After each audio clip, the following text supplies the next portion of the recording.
네. 오늘 그 EAI 듀 웨비나 무료 웨비나 시작할 건데 일단은 제 소개를 먼저 해야 되겠죠. 그래서 오늘은 첫 모임이라고 하기에는 좀 인트로에 가까운 그 시간이 될 것 같아서 제 소개를 하고 웨비나를 왜 시작하게 됐는지 얘기를 먼저 하고 그 다음에 AI에 대한 이야기를 좀 하고 그리고 이제 제일 하고 싶었던 얘기가 이제 저는 이게 교육에 대한 부분인데 이 얘기를 천천히 진행을 해보도록 하겠습니다. 우선 저는 심리학을 전공을 했고 입시 강사를 20년 동안 했어요. 그래서 20살 되자마자 어, 지인 소개로 이제 과외를 시작하게 됐고 그게 2년이 돼서 또 지인분 학원에서 일하게 되고 그렇게 학원에서 일하다가 원래 공부방을 하시던 분인데 이분이 갑자기 이제 건강 이슈가 생기셔서 초등, 중등이 있는 좀 큰 규모의 공부방이었는데 거기를 또 갑자기 들어가서 막 공부해 가면서 애들 시험 기간 저도 그때 영어만 가르치고 있었던 상태였는데 전 과목을 다 해야 되거든요. 공부방을 들어가면. 그래서 막 저 거기서 이제 뭐 수학까지 다 과학까지 다 수업을 하고 심지어 애들 시험 기간 되니까 막 미술이랑 음악도 해야 된대요. 그래가지고 막 교회에서 막 미술 전공한 누나 막 밥 사주고 불러가지고 특강 해달라 그러고 교회에서 건반 치는 누나한테 부탁해가지고 음악 이거 특강 좀 해달라고 막 부탁하고 해서 그렇게 막 남의 공부방인데 제 것처럼 또 한 학기 정도 그렇게 또 꾸려가다가 뭐 학교 방과 후 강사로도 영어랑 옛날에 그 로봇 과학이라 그래서 그 트레이싱 로봇 같은 거 이렇게 센서랑 코딩 이렇게 간단하게 해가지고 이렇게 대회 나가고 하는 거 있었는데 그런 것도 해보고 하여튼 우리나라 사교육에서 경험해 볼 수 있는 모든 필드는 다 가본 것 같아요. 막 구몬 학습지 강사도 제가 한 3년 가까이 했었거든요. 그래서 20년 동안 이제 사교육 업계에서 입시 강사를 했고 주로 영어 강사를 했으나 어쨌든 다양한 과목들을 좀 계속 경험할 일들이 좀 많았어요. 예, 제가 지금은 제주도에 있는데 육지에서 일할 때 제가 살던 그 고향은 되게 시골이거든요. 그러면 영어 선생님한테 막 역사도 시험 범위니까 좀 도와달라 그러고 수학쌤한테 막 과학 같은 거 강의해달라고 하고 막 그런 동네였어요. 그렇게 이제 20년 동안 입시 영어 강사를 하다가 지금은 이렇게 이제 온라인으로만 영어 수업을 진행을 하고 있습니다. 그래서 뭐 다른 수업들도 뭐 이렇게 지인들 부탁 들어오거나 하면 이제 수업을 진행하고 있는데 어쨌든 저는 주로 영어를 가르쳐 온 영어 강사입니다. 그래서 20년 동안 학원에도 뭐 오래 있어 보고 뭐 학습지 강사하면서 이제 막 집도 막 방문해서 보고 학교에 있으면서 그 방과후 애들 영어 수업하면서 되게 여러 환경에 있는 아이들과 다양한 학부모님들을 만났던 경험을 한 것 같아요.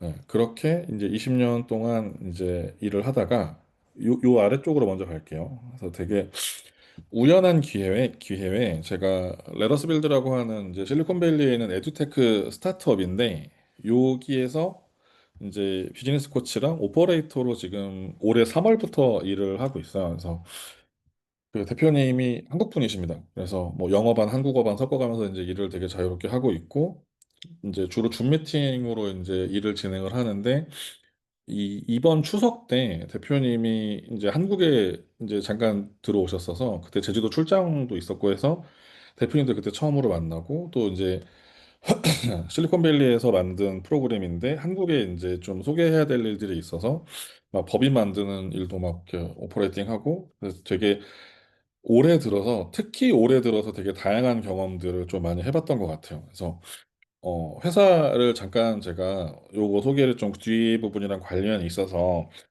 얘기를 드리고 싶은데, 어, 요거는 홈페이지를 잠깐 들어가서 갑작스럽지만, 요게 이제 우리 회사 홈페이지입니다. 그래서 보면, 콜라보레이티드하고 AI 파월드하고 서스테이너블 요 세 가지가 이제 저희 회사가 가지고 있는 코어 밸류인데,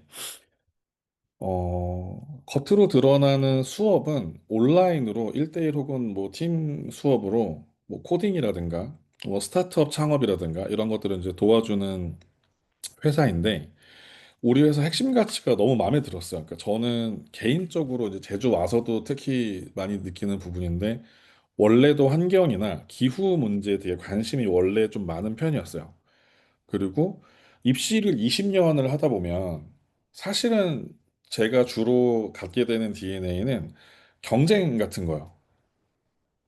그러니까 1등을 만들어야 되고 100점을 만들어야 되고 우리 학원에서 전교 1등이 나와야 되고 우리 학원 애들이 옆에 있는 무슨 무슨 학원보다 평균 점수가 높아야 되고 막 이런 거에 대한 DNA로 20년을 거의 꽉 채워서 살았었는데, 앞으로는 제가 그냥 이렇게 돌아가는 걸 보기만 해도, 그리고 그렇게 경쟁을 막 가르쳐서 큰 애들을 제가 이걸 20년을 했으니까 제 제자들이 커서 뭐 대학생도 있을 거고 필드에 나간 친구들도 있을 거고 되게 다양한 모습들을 보는데, 점점점 이제 시장이 바뀌고 트렌드가 바뀌는 걸 느꼈어요.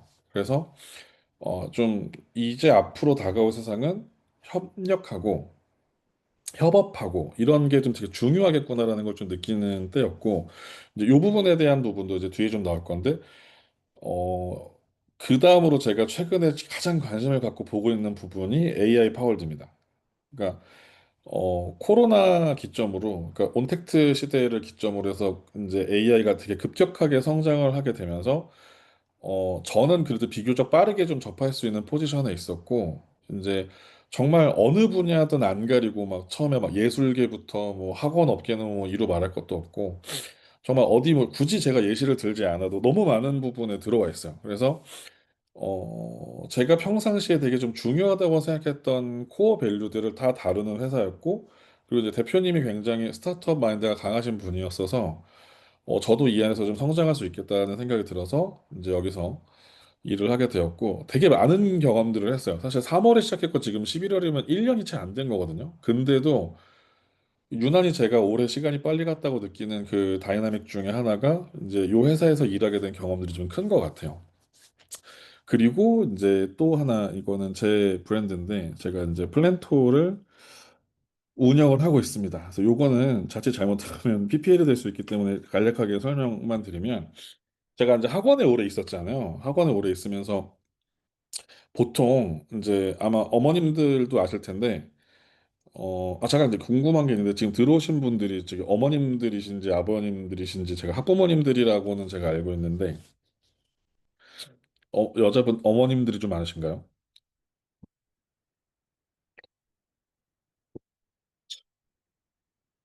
네. 일단, 네.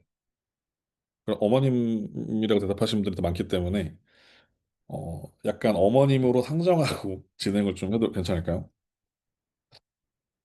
학원에 가시면 그 학원에서 쓰는 프로그램들이 보통 있어요. 그뭐 프랜차이즈가 될 수도 있고, 뭐 예를 들어서 뭐 영어는 한솔 영어일 수도 있고, 뭐 수학이면은 뭐 매스 홀릭이라든가, 뭐 매스 플랫이라든가, 아니면은 뭐 센이라든가, 프랜차이즈를 보통 끼고 들어오는데, 이제 최근에 그런 브랜드들이 되게 다양화되면서 스타트업에서 되게 특정 분야를 날카롭게 만든 프로그램들을 많이 갖고 오기 시작했어요. 전에는 올인원 솔루션이었거든요.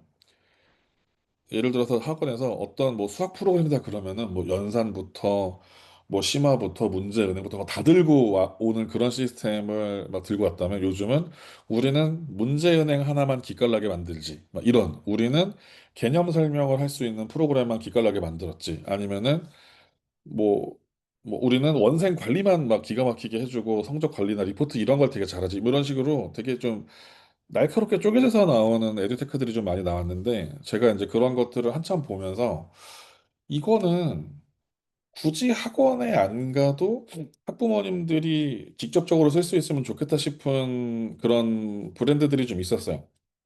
뭐 예를 들면 뭐 클래스 카드라든가 뭐 메일 국어라든가 뭐 이런 프로그램 같은 경우는 이제 일반적으로 어머님들이 가맹비를 내거나 쓰기에는, 그리고 이제 우리 애들 한두 명 시킬 건데 거기는 뭐 기본적으로 막 10명, 20명 가맹을 해야 쓸 수 있는 브랜드들이 많으니까, 그런 부분들을 제가 플랫폼에 대해서 학부모님들이 직접 쓸 수 있게 유통을 해드리고, 학원에서 선생님들이 해주는 것처럼 어머님들을 좀 가르치거나 학생들을 트레이닝해서 스스로 이것들을 쓸 수 있게 좀 연결시켜 주면 좀 저렴한 가격에 필요한 공부를 좀 할 수 있지 않을까. 뭐 이런 고민들을 하다가 이제 플랜토라는, 그러니까 플랜인 계획을 세우다는 뜻이고 이제 토는 멘토에서 따왔거든요. 그래서 스스로 계획을 짜서 공부할 수 있도록 그런 에듀테크 프로그램들을 좀 이제 연결해주는 그런 플랫폼을 제가 지금 운영을 하고 있습니다.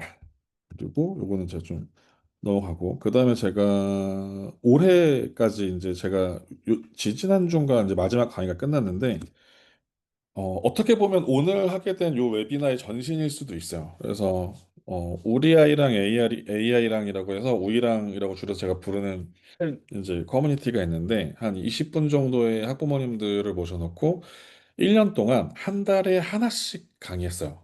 그래서 요거는 잠깐 보여드릴게요. 그래서 여기에서 인트로 강의를 두 번을 하고, 이때는 제가 유료로 1년 동안 이제 진행을 했습니다. 왜냐하면 운영비가 좀 들어가는 부분, 계정비가 좀 들어가는 부분도 있었고, 그래서 어머님들이랑 챗GPT도 같이 공부하고, 그다음에 이제 동요 만들려고 수노 AI라고 해서 요 작곡 프로그램도 사용을 해보고, 그다음에 게임도 좀 만들어 보고, 그다음에 이제 챗GPT의 그 달리 엔진 있잖아요. 그래서 그림 그리는 거 해보고, 그다음에 이제 글쓰기 배워서 동화도 만들어 보고, 그래서 구글 스토리북으로 동화도 만들어 보고, 마지막에는 캔바 강의까지. 근데 사실 이거는 그 날짜 보시면 한 달에 이렇게 두 개씩 진행을 한 게, 제가 1년 동안 12강인데 이런 생각이 좀 들었어요. 어, 처음에 제가 날짜 보면은 이때 2024년이죠. 작년 10월에 이맘때쯤인데, 이거를 처음 했을 때 어떤 상황이었냐면, 챗GPT가 막 붐이 일어나서 뭔데 그러면서 이제 챗GPT를 잘 써야 되는데 AI 시대가 열리는 것 같아 막 이런 식으로 막 얘기가 나올 때였어요. 그래서 뭔가 그거에 대한 관심이 되게 폭발적일 때였는데, 이때부터 한 달에 한 번씩 수업을 하는데 계속 그 업데이트 해야 될 새로운 뉴스들이 엄청 빵빵 터지는 거예요. 그러니까 대표적인 예로 처음에 요거 강의했을 때 제가 무슨 얘기를 했었냐면, 우리나라에서 챗GPT를 유료로 구독해서 유료로 쓰는 사람들의 비율이 전체의 4%도 되지 않는다. 그러니까 우리가 결제하는 순간 AI 쪽에서는 상위 5%에 들 수 있는 지금 시장이다. 라고 했거든요. 근데 제가 마지막 강의 요 할 때 어떤 일이 벌어졌냐면, 이것도 지금 벌써 한두 달 전 일이에요. 그 챗GPT 회사에서 한국이 전 세계에서 두 번째로 유료 가입자가 많다면서 한국 지사가 들어왔어요. 그러니까 샘 올트먼이 직접 와가지고 어, 오픈 AI 한국 지사가 생겼고, 그러니까 우리나라에 이제 챗GPT를 유료로 사용하는 사람이, 그러니까 한때 우리나라 사람들의 절반 이상이 멜론으로 음악 듣던 시절처럼 챗GPT를 다 구독을 하고 있는 거예요. 웬만하면 넷플릭스 계정 하나쯤은 빌려서 쓰는 것처럼 이제는 챗GPT 같은 AI 툴을 이제 사용하는 게 되게 흔해진. 그리고 제가 분명히 이때 달리로 그림 그리기 하고 있었는데, 갑자기 몇 달 전부터 제미나이가 치고 나오더니 나노 바나나라는 게 나와가지고 그림 그리는 성능이 엄청 월등히 좋아지고, 우리가 막 챗GPT에서 이제 뭐 지브리 화풍 그림으로 푸사 막 바꾸고 있는데, 얼마 지나지 않아가지고 구글에서 제미나이 출시 또 새로 업데이트 딱 때려가지고 막 동영상 기능 막 BO3 출시하고 막, 그러니까 서로 지금 난리거든요. 그러니까 엄청나게 많은 것들이 빠르게 변하고 있는 거를 느끼는 한 해였어요. 그래서 제가 이걸 하면서 마지막에 왜 강의를 늘렸냐면, 하고 싶은 얘기가 너무 많았어요. 그러니까 업데이트되는 내용들은 되게 많은데 강의를 제가 한 달에 한 번밖에 못하는 게 아쉬워서 마지막에 3개월 남겨놓고, 두 번씩 강의를 하자. 그래서 양을 막 억지로 늘렸는데, 그러고도 다 못해서 지금 이제 마지막에 이제 동화 썼다 그랬잖아요. 그래서 전자책 출판하는 것까지 좀 해보자. 그래서 2기를 지금 따로 모집해가지고 이제 진행을 할 정도로. 그래서 저는 요약을 하면 20년 동안 입시 영어를 가르치다가 최근에는 어머님들 대상으로 AI도 가르치고 실리콘밸리 에듀테크에 들어가서 좀 글로벌한 일들을 좀 다루면서 환경 문제라든가 뭐 협업을 하는 방법이라든가 뭐 AI를 기반으로 일을 하는 방법들에 대해서 많은 관심을 가지고 있는 사람입니다. 그래서 저는 이 정도로 제 소개를 마치고 웨비나를 이렇게 이제 기획하게 된 얘기를 좀 해보고 싶은데, 어, 왜 시작하게 됐냐면, 혹시 이 얘기 들어보신 분 있나요? 나를 구하는 유일한 길은 남을 구하려고 애쓰는 것이다.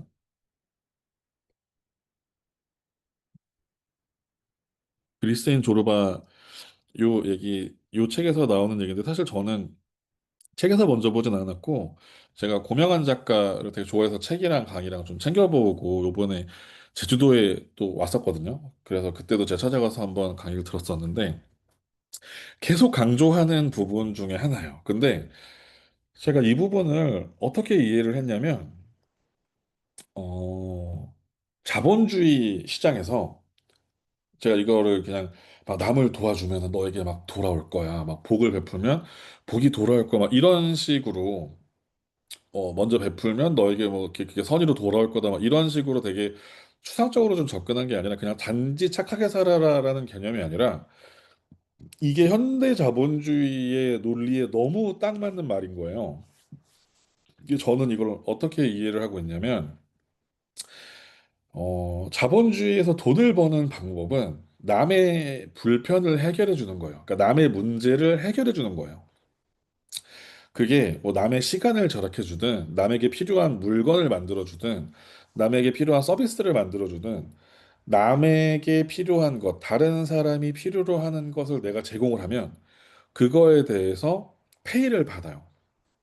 그러니까 무슨 얘기냐면 내가 뭘 잘해. 내가 예를 들어서 제가 김밥을 잘 만들어요. 그러면 김밥을 막 만들어가지고 막 팔아요. 근데 김밥이 배고픈 누군가에게 식사가 되고 막 이동하면서 밥 먹는 게 불편한 누군가에게 좋은 도시락이 되고 이러면서 남의 어떠한 문제들을 해결해 주면 제가 만든 김밥이 되게 잘 팔리겠죠.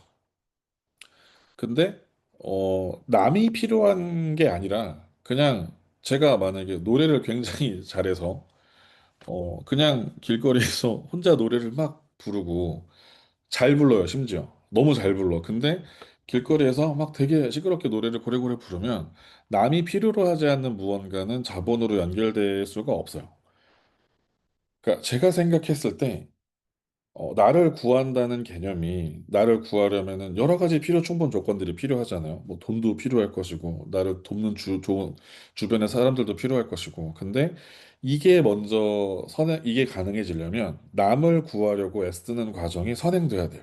그러니까 그래서 제가 이거를 어떻게 하면 내가 남을 좀 도울 수 있을까를 생각을 좀 하던 와중에 제가 아까 소개했다시피 나는 20년간 입시 하나 있었고 사교육 필드를 정말 막 밑에서부터 아래까지 막 동쪽에서부터 서쪽까지 싹 다 훑으면서 20년 동안 살았었는데 내가 여기서 보고 듣고 경험한 것들에 대해서 저는 너무 주변에 그런 사람들과 그런 환경만 있으니까 너무 당연한 것들인데 제가 학부모님들을 만나보면 생각보다 이런 것들에 대해서 어려워하시거나 잘 접하지 못하세요. 그러니까 저도 생각해보면 나도 이걸 어느 날 하루아침에 알게 된 게 아니라 계속 이곳에 있으면서 경험하고 듣게 되고 쌓여온 것들이 당연하게 나가는 것들인데 어머님들 입장에서는 되게 생소하잖아요. 그리고 어디 가서 무슨 정보를 얻어야 될지도 잘 모르겠고 그래서 그런 부분들을 좀 도와드리려고 기획을 했습니다. 그래서 힘든 엄마들을 도움을 좀 드리고 싶었어요. 그래서 제가 아까 그 어머님들 대상으로 1년 동안 우이랑 일기 이렇게 모집해가지고 AI 교육 했었다 그랬잖아요. 그때도 제가 이 마음으로 되게 뭐라도 하나 어머님들에게 좀 도움이 되고 싶었고, 어떤 형태로든 그것들이, 실질적인 좀 도움이 됐으면 좋겠다는 생각을 했어요. 그래서 제가 생각을 해봤는데, 요즘에 엄마들이 너무 힘드시겠다는 생각이 들었어요. 왜 그러냐면, 예전에 그 아이를 하나 이렇게 키우려고 그러면 온 동네가 다 키웠거든요. 그러니까 예를 들면 당장 저만 해도 그 남동생이 하나 있는데 4살 터울이에요. 그러니까 저 5살 때 어머니가 이제 동생을 낳으신 거죠. 근데 동생 이제 낳으러 갈 때 집에 아무도 없잖아요. 엄마는 이제 동생 낳으러 가야 되고 아빠는 그 엄마 이제 케어하러 가야 되고 병원에 이제 가 있는 거죠. 근데 전 5살이니까 이제 뭐 잘 모르잖아요. 근데 이제 어머님이 이제 아이를 낳고 몸을 풀고 뭐 하고 할 동안에 이제 집에 돌아오시려면 이제 며칠이 걸리잖아요. 그러면 저는 되게 당연하게 옆집에 가 있는 거예요. 엄마가 다 미리 얘기를 해놓은 거죠. 그래서 나 이제 둘째 낳으러 갈 건데 뭐 우리 큰애 좀 며칠 봐줘. 뭐 갔다 와가지고 뭐 이렇게 뭐 어머님이 이렇게 좀 사례를 하시거나 아니면 반찬 갖다 주거나 뭐 그랬겠죠. 그리고 제가 막 최근에 엄청 펑펑 울면서 봤던 폭삭수가 수다 같은 그런 드라마 배경만 봐도 한 아이를 길러내는데, 한 사람을 살려내는데 온 마을이 돕는다는 표현들이 나와요. 그리고 막 저 어렸을 때 생각해 보면 저랑 제 친구랑 싸우면 우리 엄마도 저를 혼내는데 얘네 엄마도 나를 혼내요. 근데 그게 이상하지 않았어요. 그러니까 아, 나랑 얘랑 싸웠어. 그리고 엄마 아빠가 오셔가지고 뭐 우리의 편 들고 막 이런 게 아니라 오히려 남들 앞에서 나를 더 혼내 막. 그래서 아니 내가 생각했을 때는 제가 더 많이 잘못한 것 같은데 난 이렇게 뭐 억울한 생각이 들 정도로 우리 엄마 아빠한테 더 혼나. 근데 다음날 친구한테 물어보면 쟤도 집에 가서 더 혼났대. 그러니까 뭔가 이렇게 아이들이 그 마을 안에 있으면 어른들이 다 그 아이들의 교육에 관여하고 훈육하고, 그리고 아이들이 그래서 어른들을 막 무서워하고 이런 분위기였잖아요. 저는 이게 뭐 옳다 틀리다 뭐 이런 얘기를 하는 건 아니에요. 근데 요즘은 좀 분위기가 다르죠. 심지어 우리 애가 놀다가 옆에 다른 애한테 막 다툼이 나가지고 맞았어. 근데 내가 우리 애가 맞았다고 우리 애 때린 애를 직접적으로 가서 막 혼내거나 할 수 있나요? 분위기가? 그 쉽지 않죠. 그럴 때는 옆에 그 우리의 때린 애의 엄마를 찾아서 쳐다보죠. 그러니까 보통은 이제 이런 경우들이 생기는 것 같아요. 근데 제가 그 아까 얘기한 그 우리랑 일기를 하면서 되게 신기한 장면을 하나 봤었는데, 저희가 이제 수노 AI를 통해서 동요도 만들고 티처블 머신 이제 이따 보여드릴 건데 이런 거 해가지고 이제 온라인으로 AI를 학습하는 어떤 이제 결과물을 만들어내는 과정들이 좀 있었는데, 아이들이 그런 것들을 이렇게 만들면서 이제 톡방에 이제 결과물들이 막 올라오잖아요. 그러면은 어떤 아이가 이제 동화책을 하나 썼어요. 그래가지고 뭐 PPT로 이렇게 AI로 통해가지고 만들어가지고 단톡방에 올라왔어요. 그러면은 그걸 읽은 또 다른 집 아이가 그걸 보고 너무 재밌다고, 이거 쓴 형 궁금하다고 막 그래가지고 뭐 엄마가 이제 동영상 찍어가지고 서로 막 인사시켜주고 그런 식으로 교류하는 장면들을 보면서 이거는 좀 활성화되면 좋겠다라는 생각이 좀 들었어요. 그래서 이게 저만의 생각일 수도 있겠으나 이제 같은 마음을 가지고 비슷한 욕구를 가진 사람들이 좀 모여서 이런 얘기들을 좀 나누다 보면 이런 것들이 좀 더 많아지지 않을까. 그래서 저는 옛날에는 이제 온 동네가 하나 애를 다 같이 키우는데 에너지를 보탰다면 지금은 그런 모습들이 좀 온라인으로 좀 옮겨가고 있지 않나. 이런 좀 생각이 들고, 또 하나는 정보가 힘이 되는 시대잖아요. 그래서 정보를 좀 드리고 싶었어요. 그러니까 이게 막 되게 대단하다거나 엄청나게 엄청난 그런 정보들이 아닌데 그냥 알면 너무 아무것도 아닌 것들인데 몰라서 되게 힘든 경우들을 많이 봤어요. 그러니까 제가 무슨 장면을 봤냐면 제주도에는 이쁜 카페들이 되게 많거든요. 그러니까 감성 카페여가지고 제가 이렇게 의자 되게 불편하고 근데 사진 찍으면 되게 이쁘게 나고 뭐 이런 카페들이 있어요. 제주도에 많아요. 근데 갔는데 저는 이제 보통 카페 가면 노트북 열어놓고 이제 일을 보통 하거나 뭐 글을 쓰거나 수업 준비를 하거나 하고 있는데 옆 테이블에서 웬 아주머니들이 막 잔뜩 모여가지고 한 엄마한테 되게 절절매고 있는 거예요. 근데 들어봤더니 이분이 뭐 따님이 있으신 것 같은데 고등학교 어느 학교인지는 얘기 안 할게요. 제가 듣고 알았는데 어느 학교에 제 딸이 다니고 있는데 얘를 중심으로 스터디 그룹이 짜여지는 거야. 왜 그러냐면 얘네 엄마가 입시 정보라든가 뭐 수시라든가 뭐 이런 것들이 뭐 인맥이라든가 정보가 얘네 엄마가 너무 많이 알아. 왜 그런가 봤더니 얘네 엄마가 제주도 토박이 분이 아니시고 우린 제주도에서 육지라고 부르거든요. 육지에서 완전 그 학군지에서 그런 거를 이렇게 전문으로 하는 학원 근처에서 큰 애를 되게 좋은 대학교에 입시 결과를 내시고 이제 아빠 일 때문에 둘째는 이제 제주도에서 입시를 해야 되는데 이래저래 소문이 쫙 나가지고 이 엄마가 하는 정보들이 뭐 거의 뭐 신이에요. 엄청난 제가 들었을 때는 그게 그렇게까지 막 엄청난 정보들이 아니었거든요. 그러니까 소위 말해 학원판에서는 되게 당연한 얘기들이었고 우리들끼리는 너무 당연한 이야기들인데 그거를 하나 들으려고 그래가지고 그 딸이랑 우리 애랑 엮어가지고 스터디 그룹 만들어가지고 수시 쓸 때 같이 이렇게 좀 포트폴리오 좀 만들어 보려고 엄청 막 이렇게 막 소위 이거 너무 옛날 말인가? 이렇게 싸바싸바 해가면서 절절매고 있는 거예요. 그러면서 말하면서 행여나 그 아주 막 듣기에 기분 나쁠라 막 엄청 이렇게 막 입안에 혀처럼 굴면서 보면은 그런 부분들이 물론 되게 하나의 단편적인 예시일 수 있는데 어쩌면은 곧 우리나라 곳곳에서 일어나고 있는 장면일 수도 있겠다. 근데 정말 그거 아무것도 아닌데 그거 그냥 찾으면 나오는 건데 굳이 그 엄마한테 그렇게 막 자존심 버리고 숙이고 막 절절매지 않아도 충분히 알 수 있는 그런 것들인데 그런 모습들이 좀 있지 않았으면 좋겠다. 그냥 다 떠나서 저는 이렇게 또 떠받들어지고 있는 그 아줌마의 어떤 그 모습이 사교육자 입장에서 좀 고가웠던 것 같아요. 뭐랄까? 그러니까 심지어 전문 업자인 나도 그런 식으로 학부모님들한테 얘기를 하지 않는데 저 이거 하면서 학부모 설명회 진짜 시즌마다 엄청 많이 했었거든요. 근데 제주도 와서도 제가 한 세 번인가 했던 것 같은데 한 번도 그래 본 적이 없어요. 근데 뭔가 이건 좀 아니었으면 안 일어났으면 좋겠다 싶은 일들이어서 그런 부분들을 좀 어머님들에게 도움이 될 수 있지 않을까라는 생각으로 앞으로 요 시간에 매주 금요일 밤 10시에 이렇게 진행을 좀 해보려고 합니다. 근데 갑자기 궁금한 건데 혹시 채팅으로 답해 줄 수 있으시면 너무 늦은 시간일까요? 자, 대부분 아마 스레드에서 제가 홍보해서 제가 딱 두 군데 홍보했거든요. 스레드에서 한 달 정도 홍보했고 제가 아까 얘기했던 그 우이랑 일기에서 혹시 제가 이제 또 다른 곳에서 커뮤니티를 좀 하나 만들어 보려고 하는데 관심 있으시면 오셨으면 좋겠습니다 해가지고 두 군데서 홍보했는데 한 분이 너무 늦는 것 같다. 피곤할 것 같다. 막 얘기를 하셔가지고. 네, 제가 그 우이랑 일기하면서 알게 된 게 있는데 사실 저는 아직 결혼도 안 했고 아기도 없어서 육퇴라는 개념을 잘 몰랐거든요. 근데 요 시간쯤이 육퇴하고 조금 자유로우시대요, 어머님들이.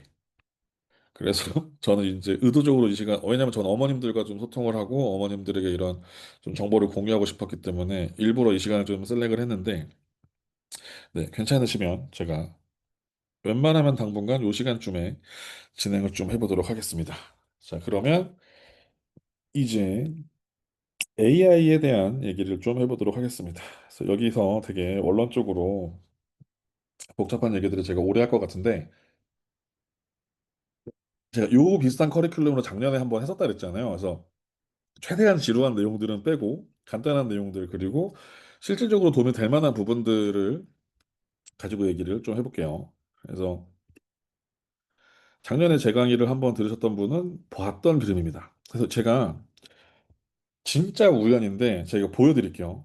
제가 이거 9시 반부터 이거 이제 웨비너 준비를 하려고 약간 이제 마음을 진정시키고 이제 좀 요 웨비너에 좀 신경을 집중하려고 유튜브를 봤어요. 마음을 이렇게 좀 갖다 드리려고. 근데 저 이거 보여드릴게요. 실제로 유튜브에 지금 요거 3시간 전에 뜬 겁니다. 요 침착맨 아마 어머님들이 되게 취향인 채널은 아닌 것 같은데 하지 말고 그냥 해. 내가 쓰는 AI가 멍청한 이유 그래가지고 요거 3시간 전에 뜬 거예요. 그래서 오늘 안 그래도 AI 이거 강의를 해야 되는데 이거를 이제 앞에 제가 시간상 뒤는 다 못 봤는데 요분이 AI 쪽이나 특히 챗GPT 프롬프트 쪽에서 되게 유명하신 소장님이거든요.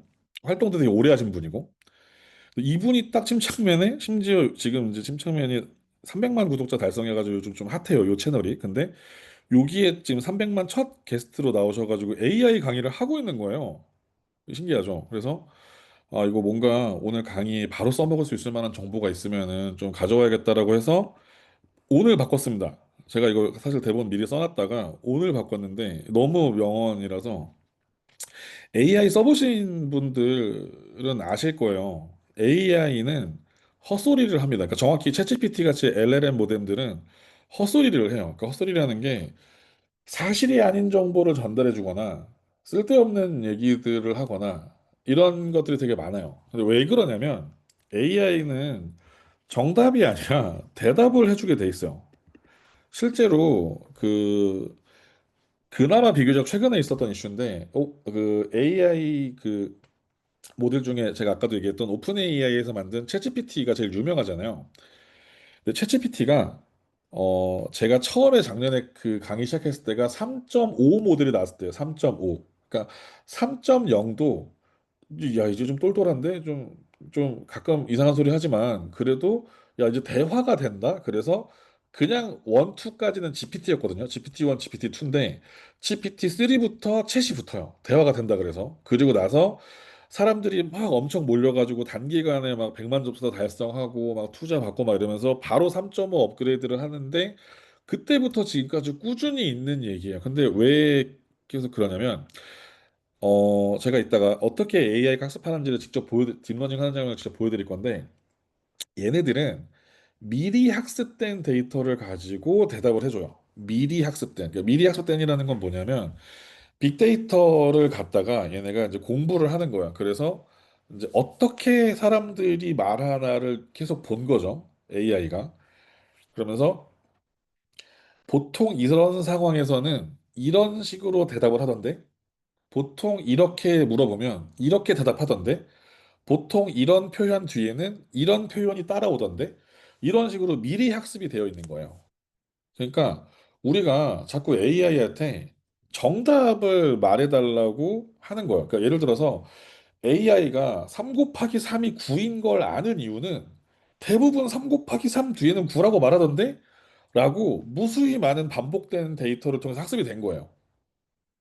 오늘 날씨가 좋아라고 얘기하면 뒤에 열의 아홉은 소풍 갈까? 드라이브 갈까? 이런 얘기들을 보통 하던데 뭐 비가 온다. 그럼 우리 소풍 갈까? 이런 얘기 잘 안 하던데 이런 식으로 학습이 돼 있거든요. 그러니까 보통 내가 기분이 안 좋아라고 말하면 위로해주는 말을 하게끔 세팅이 돼 있어요. 왜냐면 우리 MBTI에서도 F 성향인 사람과 T 성향인 사람들의 위로 방식이 되게 다르잖아요. 공감을 해주는 걸 좋아하는 사람이 있고 문제를 해결책을 주는 사람을 더 좋아하는 사람이 있고 그러니까 다 달라요. 그러니까 소위 말해서 대부분의 어떤 상황들은 정답이 없어요. 인간이 사는 사회는 너무 복잡해요. 근데 거기서 대부분의 인간들은 이런 선택을 하더라라고 학습이 된 대답을 해줍니다. 대답. 그러니까 AI가 자꾸 틀린 말을 한다고 너무 화내거나 이럴 게 아니라 얘는 원래 정답을 말해주는 애가 아니에요. 그러니까 대답을 해주는 애예요. 그러면 정답을 말해주는 게 아니라 대답을 해주는 아이가 정답에 가까운 말을 하게 하려면 어떻게 해야 되느냐가 이제 인간들의 고민이 된 거죠. 제가 학생들한테도 수업할 때 맨날 얘기해 주는 건데 AI 시대에는 좋은 질문을 할 수 있는 사람이 살아남는다라는 얘기를 되게 많이 했어요. 왜 그러냐면 질문이 좋아야 대답도 좋아져요. 그러니까 질문이 엉망진창이면 당연히 정답에서 멀어질 수밖에 없잖아요. 그래서 이 부분은 굉장히 이과 나오신 분들만 좋아하는 그림인데 함수입니다. 어떤 값을 집어넣으면 어떤 값이 나옵니다. 함수가 어떻게 짜여져 있느냐에 따라서 결과값이 다르다라는 이야기인데 이게 되게 복잡한 이야기이지만 그냥 입력과 출력이라고만 이해를 하시면 좋을 것 같아요. 무언가를 입력하면 그 함수 값에 따라서 무언가가 출력됩니다. 그러니까 아마 입력 값은 제가 아까부터 얘기하는 질문이 되겠죠. 그리고 출력은 대답이 되겠죠. 그러면 이제 이 함수가 어떻게 작동하느냐를 알게 되면 우리가 좋은 질문이 뭔지 어떤 대답을 유도할 수 있는지를 배우게 되겠죠. 그래서 데이터를 입력하면 AI가 자기 함수 값에 따라서 데이터를 출력합니다. 너무 간단한 거야. 그 무언가를 집어넣으면 무언가를 뱉어내는 거죠. 인풋과 아웃풋의 개념인데 우리가 사실 AI를 대상으로 할 수 있는 데이터는 세 가지밖에 없어요. 이미지, 사운드, 텍스트. 그러니까 그림, 소리, 그다음에 글자. 이거 세 개밖에 없어요. 요거 세 개가 하나로 합쳐지면 비디오가 되겠죠. 최근에 혹시 뭐 릴리라든가 아니면 구글 노트북 LM이라든가 이런 모델 써보신 분 혹시 계신가요? 얘네들한테 이런 기능이 있어요. 제가 요거는 국산 모델 보여드릴게요. 여기 이제 릴리 AI라는 곳인데 여기다가 영상을 아무거나 집어넣으면 요약해 줍니다. 제가 실제로 보여드릴게요. 아까 제가 미처 보지 못한 유튜브 영상을 요 침투브 영상을 가지고 여기에서 공유를 눌러서 요 링크를 복사한 다음에 여기다가 유튜브 주소를 그냥 붙여넣고 추가합니다. 그리고 만들기를 누르면요. 순식간에 이 영상에 대한 요약이 나옵니다. 그래서 왜 보면 중간중간에 이렇게 썸네일이 나오죠. 그래서 왜 이렇게 되는가를 가지고 영상을 보여주면서 설명해줘요. 이게 순식간에 가능한 이유는 뭐냐면요. 옛날에는 유튜브 자체에 스크립트가 입력이 돼서 업로드가 되는 영상들이 있었어요. 자막이 있는 경우죠. 근데 그게 없는 영상들도 다 됩니다. 그러니까 예를 들어서 제가 뭐 러시아어나 이런 걸 하나도 모르는데 그 러시아어 영상을 여기다가 집어넣고 이거 요약해달라고 하면 이런 식으로 똑같이 해줘요. 그러니까 왜 가능하냐면요. 얘는 이미지와 소리와 텍스트를 읽습니다. 그래서 전에는 이게 불가능했는데 이제 빅데이터가 쌓이면서 AI 기술이 같이 발전하면서 뭐가 나왔냐면 멀티모달이라는 게 나왔어요. 그러니까 옛날에는 이미지는 이미지 하나만 처리하고 사운드면 사운드 하나만 처리하고 텍스트면 텍스트 하나만 처리하고 근데 이제는 이걸 동시에 처리할 수 있는 멀티모달이 나왔거든요. 그래서 이거는 뭐랑 비슷하냐면 여기 AI한테 요 유튜브 링크를 복사해서 생성 누르는 순간 우리가 이 영상을 40분짜리 영상인데 40분 동안 보는 이거를 얘가 순식간에 봐버리는 거예요. 그러니까 실제로 영상을 보는 것과 동일한 방법으로 학습을 합니다. 유튜브 영상을 계속 넣어주면 실제로 이걸 단기간 안에 봐요. 그러니까 실제로 이 유튜브 영상이 여기 보면 하지 말고 그냥 해. 40분 30초짜리 영상이거든요. 이거를 실제로 봐요. 보고 요 정도의 요약을 해냅니다. 굉장히 신기한 거죠. 이런 식으로 데이터를 집어넣으면 학습을 하는데 여기부터는 제가 실제로 어떻게 학습하는지 샘플을 보여드릴 건데 제 얼굴이 공개될 가능성이 매우 높은 섹션이라서 좀 긴장이 됩니다. 어, 너무 놀라시지 않길 바라면서 티처블 머신이라는 사이트고요. 도메인을 잘 보시면 with 구글닷컴이라고 되어 있죠. 그러니까 데이터베이스가 구글 거예요. 의도적으로 구글에서 학습용으로 만든 거고요. 어떻게 하는지 간단하게 보여드리도록 하겠습니다. 세 가지를 학습할 수 있는데 이미지를 학습할 수 있고 오디오를 학습할 수 있고 여기 인간의 포즈를 학습할 수 있는 기능이 있어요. 그래서 일단 이미지를 보여드리겠습니다. 그래서 스탠다드 모델을 사용을 할 거고요. 두 가지 방식이 있는데 제가 웹캠을 사용해 볼게요. 네, 얼굴이 나와버렸습니다. 네, 양해를 구하는 바이고요.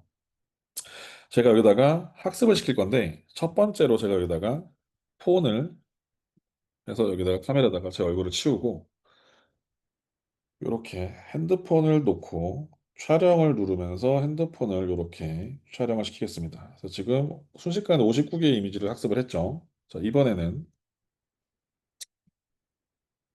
밑에다가 텀블러를 학습해 주겠습니다. 텀블러. 그리고 웹캠을 열어서 이번에는 제가 너무나 애정하는 스타벅스 텀블러를 이렇게 학습을 시키도록 하겠습니다. 그래서 비슷하게 한 54장 좀 찍었어요.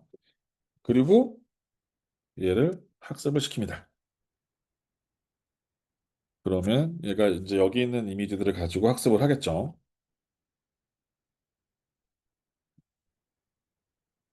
지금은 폰과 텀블러만 학습을 시켰기 때문에 자, 지금 제 얼굴이 나오고 있는데 이거는 핸드폰이라고 인식을 하고 있죠. 90% 넘는 확률로 이거는 지금 폰인 것 같다라고 얘기를 하고 있죠. 근데 제가 제 얼굴을 치우고 그죠? 제 얼굴이 약간 아이폰 스타일인 것 같아요. 이렇게 텀블러를 딱 띄우는 순간 텀블러네? 이렇게 제가 모양을 바꿔가면서 보여줘도 텀블러라는 걸 인식을 하죠. 제가 핸드폰을 보여주면 핸드폰으로 바로 인식을 합니다. 이렇게 핸드폰으로. 제가 이 타이밍에 다른 텀블러를 갖고 와볼게요.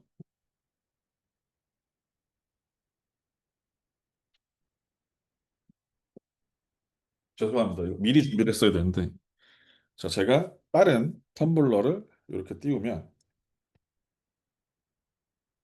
얘가 헷갈려 하는데 얘는 인식을 잘 못하네요. 요렇게 좀 보여주니까 텀블러인가 하죠. 요렇게 하니까. 네.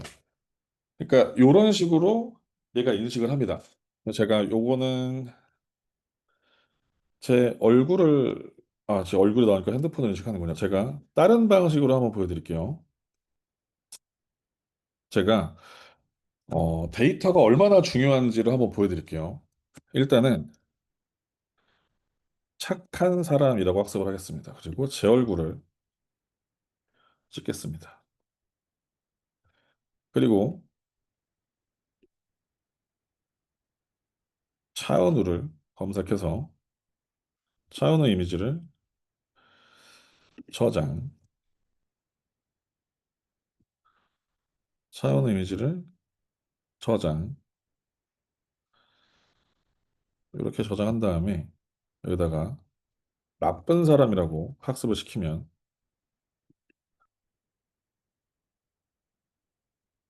제가 이렇게, 자, 그 다음에 이제 학습을 시킵니다. 결과가 예상이 되시나요?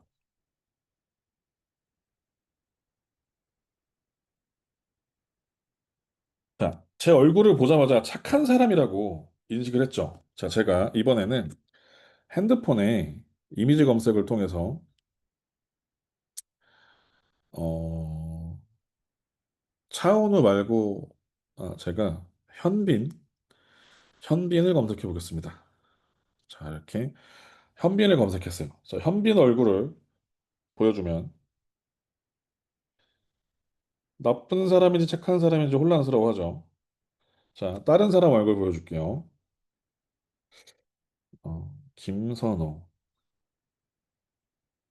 김선호를 검색해서 보여주면 이럴 리가 없는데. 자, 그러면 이번엔 차은우 다른 사진을 검색을 해볼게요. 차은우. 내가 차은우를 닮은 게 아닐 텐데 왜 이렇게 됐지? 자, 다른 차은우 사진을 보여주면 요거는 이렇게 이해를 못하는 거는 두 가지입니다. 학습량이 너무 부족해요. 요거는 좀 부족하네. 요거는 제가 다른 예시를 들고 와서 아예 이렇게 해볼게요. 자, 그냥 사람, 그 다음에 강아지, 그 다음에 고양이 이렇게 학습을 시켜보겠습니다. 요거는 어, 고양이, 네, 고양이 이미지 아무거나 저장해서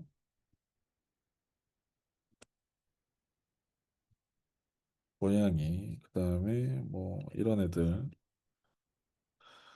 한 5장씩은 해야 될 것 같아요. 그래서 얘도 뭐 고양 색깔 다 다르게 이렇게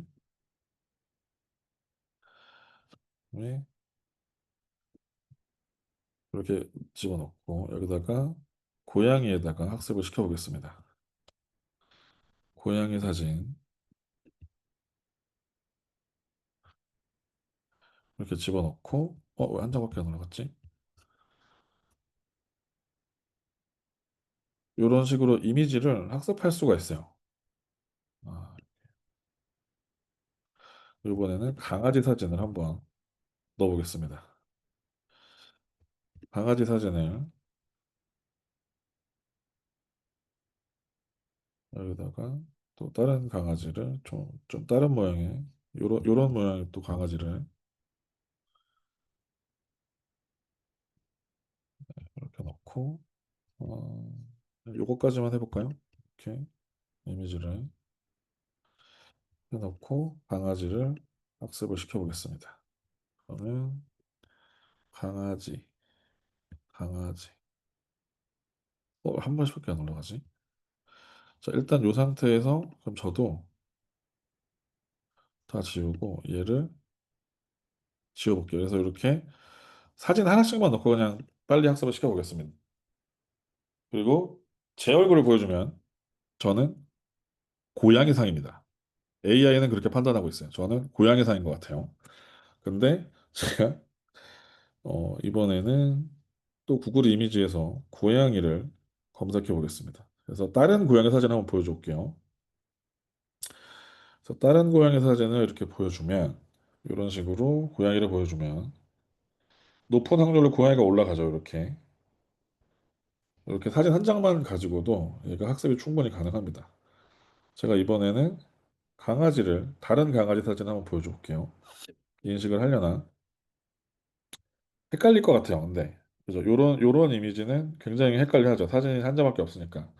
근데 학습을 좀 많이 시키거나 아니면 좀 더 닮은 사진을 보여주면 이런 식으로 인식을 합니다. 근데 이거 같은 경우는 이제 샘플 사진 자체가 잘 안 나왔기 때문에. 근데 원리는 이해가 가시죠? 그래서 이 이미지 모델 같은 경우 이런 식으로 학습을 하게 되면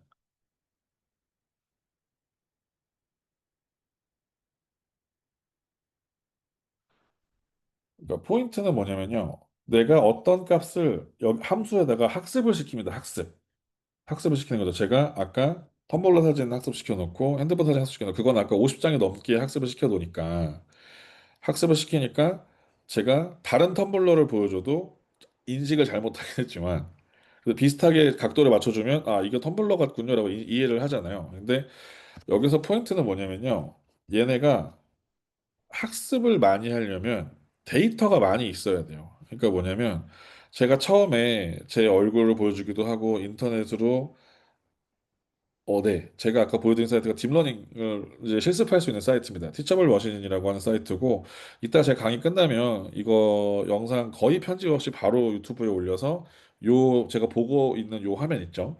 요 그대로 같이 공유해 드릴게요. 그래서 여기서 이거 클릭하시면 바로 실습해 보실 수가 있습니다. 그리고 저는 굳이 잘난 척 하려고 영어로 썼는데 이거 한국어도 됩니다. 한국어 누르시면 바로 한국어로 설명 잘 나옵니다. 나중에 요거 그 음성 인식이라든가 포즈 같은 경우도 해보시면 좀 재밌어요.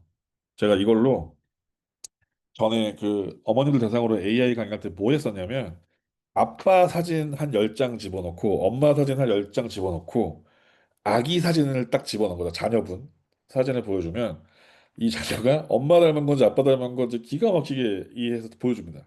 요거 궁금하신 분들은 엄마 사진 10장 찍어다가 아빠 사진 10장 찍어다가 한번 해보시면 그 전에 이거 아까 채팅에도 잠깐 올라왔던 얘기인데 제가 이거를 그 딥러닝 이용해서 게임 만들기 해서 그 삼성 비스포크처럼 카메라에 이거 물건 보여주면은 이제 자동으로 인식해서 집어넣는 게임기 만들었었는데 냉장고에 계속 바나나가 생기는 거예요. 그 왜 그런가 봤더니 제 얼굴을 바나나로 인식을 하는 거죠. 이런 저는 이제 사과형도 아니었고 계란형도 아니었고 전 바나나형이었어요. 그래서 이런 식으로 이제 학습을 시켜서 결과물을 이제 만들 수 있는 거죠. 제가 나중에 만약에 이걸 조금 더 좀 다룰 기회가 되면 그래서 훈련을 한 다음에 이걸 추출할 수 있습니다. 이 모델을 추출해서 다른 사이트에 임포트 시킬 수가 있는데 그것도 한번 나중에 기회가 되면 좀 딥하게 다뤄보도록 할게요. 아무튼 AI는 아까 보셨죠? 사진 한 장만 가지고는 제대로 구분을 못 하잖아요. 그래서 가능한 한 많은 데이터를 보여줄수록 정확도가 올라가요. 그러니까 딥러닝을 한다는 건 얘가 데이터를 통해서 스스로 계속 깎아내요. 그러니까 예를 들어서 웃는 사진, 웃는 표정 이렇게 해가지고 사진을 막 천 장, 만 장, 수십억 장 계속 이렇게 학습을 시키면 아, 웃는 표정의 공통점은 이런 거구나. 웃지 않는 표정일 때는 이런 차이가 있구나. 이런 거를 계속 얘가 이제 스스로 사고하면서 웃는 표정을 인식할 수 있는 가장 정확한 값의 이제 결과를 가져오는 거죠. 그러니까 얘가 정답을 얘기하는 게 아니라 대답을 하는 애라는 게 이런 포인트예요. 그러니까 제가 아까 일부러 의도적으로 제 얼굴을 착한 사람으로 학습을 시키고 차은우 얼굴 보여주면서 이건 나쁜 사람이야라고 계속 가르치면 제가 만약에 정말 집념을 가지고 차은우 사진 한 5만 장 구해서 나쁜 사람이라고 학습을 때려서 했으면 아마 아이돌 비스무리한 사람 얼굴만 떴어도 나쁜 사람이라고 인식했을 거예요. 이건 실제 사례인데 AI 윤리와 관련해서도 이게 지금 문제가 많았어요. 이게 무슨 일이 있었냐면 범죄자들의 사진을 학습을 할 때 확률적으로 흑인이 좀 많았어요. 이게 실제 사례입니다. 그래서 확률적으로 흑인 사진들을 자꾸 물론 백인 범죄자도 있죠. 근데 흑인 사진들이 통계적으로 많다 보니까 얘가 흑인에 대한 부정적인 이미지가 생긴 거예요. AI가. 실제로. 그래서 챗GPT나 이런 LLM 모델들을 학습시킬 때 양심이라고 하는 코드가 있어요. 그래서 마지막에 이런 것들이 뭐 인종차별이라든가 뭐 성차별이라든가 혐오라든가 뭐 이런 인간에게 유해한 어떤 언어를 이제 표현하려고 할 때 마지막에 양심이라는 코드가 막아요.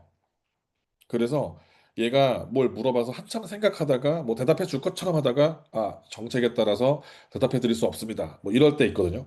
보통 마지막에 양심이라는 코드가 마지막에 작동하기 때문에 그래요. 그러니까 지금 AI가 이미 많은 빅데이터를 학습을 해가지고 우리에게 정답에 가까운 대답들을 할 수 있고 그리고 되게 많은 분야에서 이게 활동을 할 수 있는 상태가 됐지만 아직도 개선할 부분들이 이런 부분이 남아 있는 거죠. 그래서 인간은 경험을 통해서 발달을 한다면 AI는 빅데이터를 통해서 발달을 합니다. 그래서 데이터가 잘못되면 굉장히 위험해져요. 그래서 보통 이제 빅데이터를 학습을 할 때는 그 가리지 않고 여기저기서 웹에 존재하는 혹은 의도적으로 어떤 사람들이 이제 학습을 시키는 것들을 이제 공부를 얘가 학습을 할 텐데 제가 이걸 왜 보여드리냐면 어, 교육에 대해서 궁금해서 여기 모이신 분들이 많잖아요. 자녀를 교육하는 부분들, 양육하는 부분들, 뭐 훈육하는 부분들 다 이런 부분들이 포함이 될 텐데 이 데이터를 AI에게 학습시키는 과정이 교육하는 과정이 자녀 교육하는 부분하고 좀 다 있다고 느낄 때가 많아요. 왜냐하면 저도 필드에서 20년 동안 학생들을 계속 가르쳐 왔잖아요. 제가 챗GPT를 왜 잘 쓰고 이게 불편하지가 않을까라고 생각을 해보니까 저는 20년 동안 말 안 듣는 공부하기 싫은데 억지로 엄마 때문에 끌려와 있는 애들을 막 1시간에 막 20명, 30명씩 수업을 계속 했잖아, 20년 동안. 그러니까 저는 걔네들이 자꾸 딴소리하고 엉뚱한 소리하고 이해를 못하고 막 이런 부분들에 대해서 별로 스트레스를 안 받아요. 직업이니까. 그러니까 챗GPT가 아무리 할루시네이션을 하고 막 아첨을 하고 막 이래도 저는 그거에 대해서 크게 영향을 받지 않고 내가 원하는 걸 얘한테 딱딱딱 일을 시키는 게 너무 편한 거죠. 그래서 제대로 된 데이터를 학습하기 위해서 맞아요. 지금 채팅에도 올라왔는데 아까 그 구글에서 이걸 무료로 하는 이유는 여기에서 데이터가 많이 쌓이기 때문에 그렇습니다. 제가 신기한 사이트 하나 보여드릴게요. 이 사이트 이름이 This person does not exist.com이에요. 그러니까 무슨 말이냐면 이 사람은 실존하지 않습니다. 이 사이트는 뭘 하는 사이트냐면요. 새로 고침할 때마다 계속 새로운 사람 얼굴이 나와요. 근데 여기 나오는 사람은 정말 실제 있는 사진 같잖아요. 너무 리얼하죠. 머리카락도 실제 사람 같고. 근데 이 사진들은 실제로 존재하지 않는 사람들만 AI가 계속 랜덤으로 생성해서 보여줍니다. 그러니까 얘는 얼굴만 수십만 장 학습한 AI예요. 그러니까 사람이라면 모름지기 얼굴이 이렇게 생겼지. 그러면 나는 그걸 기반으로 다양한 얼굴을 만들어낼 수 있어. 계속 학습합니다. 근데 이런 애들이 어디서 학습을 해오겠어요? 아까 제가 보여드렸던 이런 티처블 머신에 아까 제 얼굴 막 50장 찍히는 거 봤죠? 계속 찍히는 데이터들 모아가지고 학습시키는 거예요. 그러면 이런 애들이 나옵니다. 이런 괴물 같은 AI가 나와요. 저는 여기서 저작권 상관없는 모델들이잖아요. 여기서 얼굴 가져다가 복사해서 챗GPT로 가져가서 이 사람 정면 프로필 사진 전신샷 하나, 뭐 상반샷 하나 찍어줘 해가지고 만든 거 가지고 캐릭터를 만들어서 쓰기도 하고, 왜냐면 아무 저작권에 문제가 없거든요. 그러니까 예를 들어서 그 대학생들에게 무료로 이런 걸 뿌리면 대학생들은 신나서 쓰겠죠. 레포트 할 때도 쓰고 자기 공부할 때도 그러면 상대적으로 양질의 데이터가 쌓일 수 있기 때문에 뿌립니다. 교육기관에 먼저 뿌리는 건 교육기관이 발달해야 되는 것도 있지만 그걸 통해서 자기네 회사의 데이터를 쌓으려고 하는 뭐랄까 핵심 이런 것도 있습니다. 그래서 잘 이용을 하시면 좋을 것 같고요. 실제로 저는 젠스파크에서는 제 얼굴을 한 번도 학습시키지 않았어요. 왜냐면 이게 중국 서버거든요. 젠스파크는 제가 중국 비하하는 게 아니라 얘는 보안 문제나 이런 게 워낙 좀 불투명하잖아요. 저는 기술적으로 현재 중국의 AI력이 저는 미국에 앞서거나 비등비등하다고 생각해요. 왜냐면 얼마 전에 되게 이슈가 됐던 젠슨하고 포함해서 다 중국계 아시안들이거든요. 그 지금 실리콘밸리에서 AI의 데모라고 불리우는 AI 퀸이라고 불리우는 여성 엔지니어가 있는데 이분은 중국계예요. 그래서 지금 뭐 메타라든가 뭐 애플이라든가 뭐 애플은 최근에 근데 인력을 좀 많이 뺏겼고 여러 AI 관련 부서의 수석 엔지니어들 이름을 다 검색을 해보면 죄다 중국계입니다. 실제로 제가 지금 일하고 있는 실리콘밸리에서도 중국계 엔지니어들이나 중국계 학생들 혹은 중국계 학부모님들 상대할 일이 되게 많아요. 그분들 중국 액센트로 영어 하시는데 아주 굉장합니다. 아무튼 요런 이제 상태로 AI는 빅데이터가 필요하다는데 지금 벌써 요 얘기를 하면서 지금 11시를 다 돼가기 때문에 GPU 얘기랑 요 얘기는 제가 오늘은 못 다룰 것 같고 한 15분에서 20분 정도만 더 할애를 해주시면 제가 뒷부분 요 교육 얘기로 넘어가고 싶은데 괜찮을까요? 왜냐면 GPU 얘기는 왜 집어넣냐면 얼마 전에 그 젠슨왕의 깜부치킨 사건, 사건이라고 하면 좀 그렇고 이슈가 좀 있어서 그거 관련해서 AI랑 GPU랑 어떤 관련이 있는지에 대해서 반도체를 최대한 문과 입장에서 이해될 수 있게 왜 젠슨왕이 그 자기네 그래픽 카드를 26만 장 뿌렸는데 다음날 우리나라 코스피가 그렇게 좋은 일이죠. 엄청 올라가고 하이닉스가 주식이 60만 원 찍었었죠. 저희 어머님이 굉장히 행복해하셨습니다. 저희 엄마 주식 포트폴리오의 90%가 하이닉스인데 어마어마했어요. 정말 거의 가문의 경사 수준이었고 저도 아 그때 나도 엄마 따라 하이닉스를 따라서 살 거 저는 저의 지분 대부분은 이제 삼성이었는데 뭐 삼성도 또 좋은 날이 오겠죠. 아무튼 그래서 그 얘기를 제가 이제 여기서 이제 좀 해보려고 했었는데 요거는 제가 나중에 기회가 되면 한번 꼭 다뤄드릴게요. 그래서 요거는 설명을 들으시면 이제 AI가 소프트웨어적으로 어떻게 학습하는지를 아셨으면 하드웨어가 어떻게 작동하는지를 좀 아시면 요 GPU 이슈랑 전기 이슈에 대해서 좀 배우시면 여러 가지 AI를 다루는 상황에서 대처 능력이 분명히 좀 생길 거라고 생각을 합니다. 자, 아무튼 제가 주식 투자 권유 방송은 아니고요. 넘어가겠습니다. 교육에 대한 얘기를 하고 마무리를 칠 건데 사실 제가 이제 주된 얘기들은 앞으로 이 얘기를 할 것 같아요. 그래서 제 스레드를 보고 따라오신 분들은 제가 틈틈이 이제 뭐 사교육자로서 하는 얘기들이라든가 영어 강사로서 좀 답답한 얘기들 이렇게 좀 보신 분들도 있을 텐데 막 이런 얘기들 해요. 제가 막 이제 우리나라 듣기 평가에 인도 액센트 추가해야 된다. 어, 저는 최근에 또 중국 액센트 들었다가 굉장히 당황한 적이 한 번 있어서 이게 무슨 느낌이냐면요. 우리나라 사람이 전라도 사투리 쓰는 사람이 사투리 억양으로 영어 쓰는 느낌이에요. 그러니까 뭐냐면 뭐 영어로 걱정 마 그러면 Don't worry about it 이렇게 얘기하잖아요. 근데 전라도 분이 Don't worry about it 이런 식으로 얘기하는 느낌이에요. 이거를 인도 액센트랑 중국 액센트랑 막 섞여가면서 한 팀에서 회의를 막 들으면 되게 혼란스러운 상황이 많이 생깁니다. 그러니까 지금 우리나라 공교육에서 오피셜로 다루는 단어는 미국 영어예요. 그래서 지금 토익은 인도가 추가됐죠. 근데 저는 이제 입시 강사다 보니까 이제 수능에 나올 때가 됐다라고 주장을 계속 하는 거죠. 실제로 실리콘밸리에 한때 그 리더들이 인도 기술자들이 좀 많이 생기면서 미국 현지 네이티브 사람들이 인도인의 액센트를 알아듣기 위해서 미국인이 인도식 영어 학원을 다니는 사례가 있었어요. 실제로. 실리콘밸리에 실제 있었던 일입니다. 뉴스 찾아보면 아마 나오실 거예요. 근데 그만큼 인도의 영향력이 좀 커져 있는데 저는 이제 앞으로는 AI나 이런 시대에는 중국인들의 기술력이 계속 이제 정치적으로든 뭐 여러 가지 이슈에서 이게 부딪힐 거라서 필요하다는 생각을 저는 좀 하거든요. 그래서 지금 현재 우리나라 공교육은 미국 영어를 오피셜로 하고 있고요. 영국 영어가 듣기 평가에 나옵니다. 근데 되게 천천히 읽어줘요. 그리고 호주 발음도 나오긴 나오는데 비율이 좀 적습니다. 근데 나오긴 나와요. 수능에도 나오고 듣기 평가 정규 1년에 두 번 보는 그 정규 듣기 평가도 나오고. 근데 저는 이런 부분들이 좀 확장을 좀 했으면 좋겠다고 주장하는 사람이라서. 그래서 제가 필드에서 경험한 어떤 영어를 실제로 이제 도구로서 사용해서 일을 하거나 할 때 느꼈던 부분들은 제가 맨날 수업 시간에 영어 시험 볼 때 이거 나온다, 이거 외워라 했던 거랑 아무 상관없는 일들이 계속 벌어져요.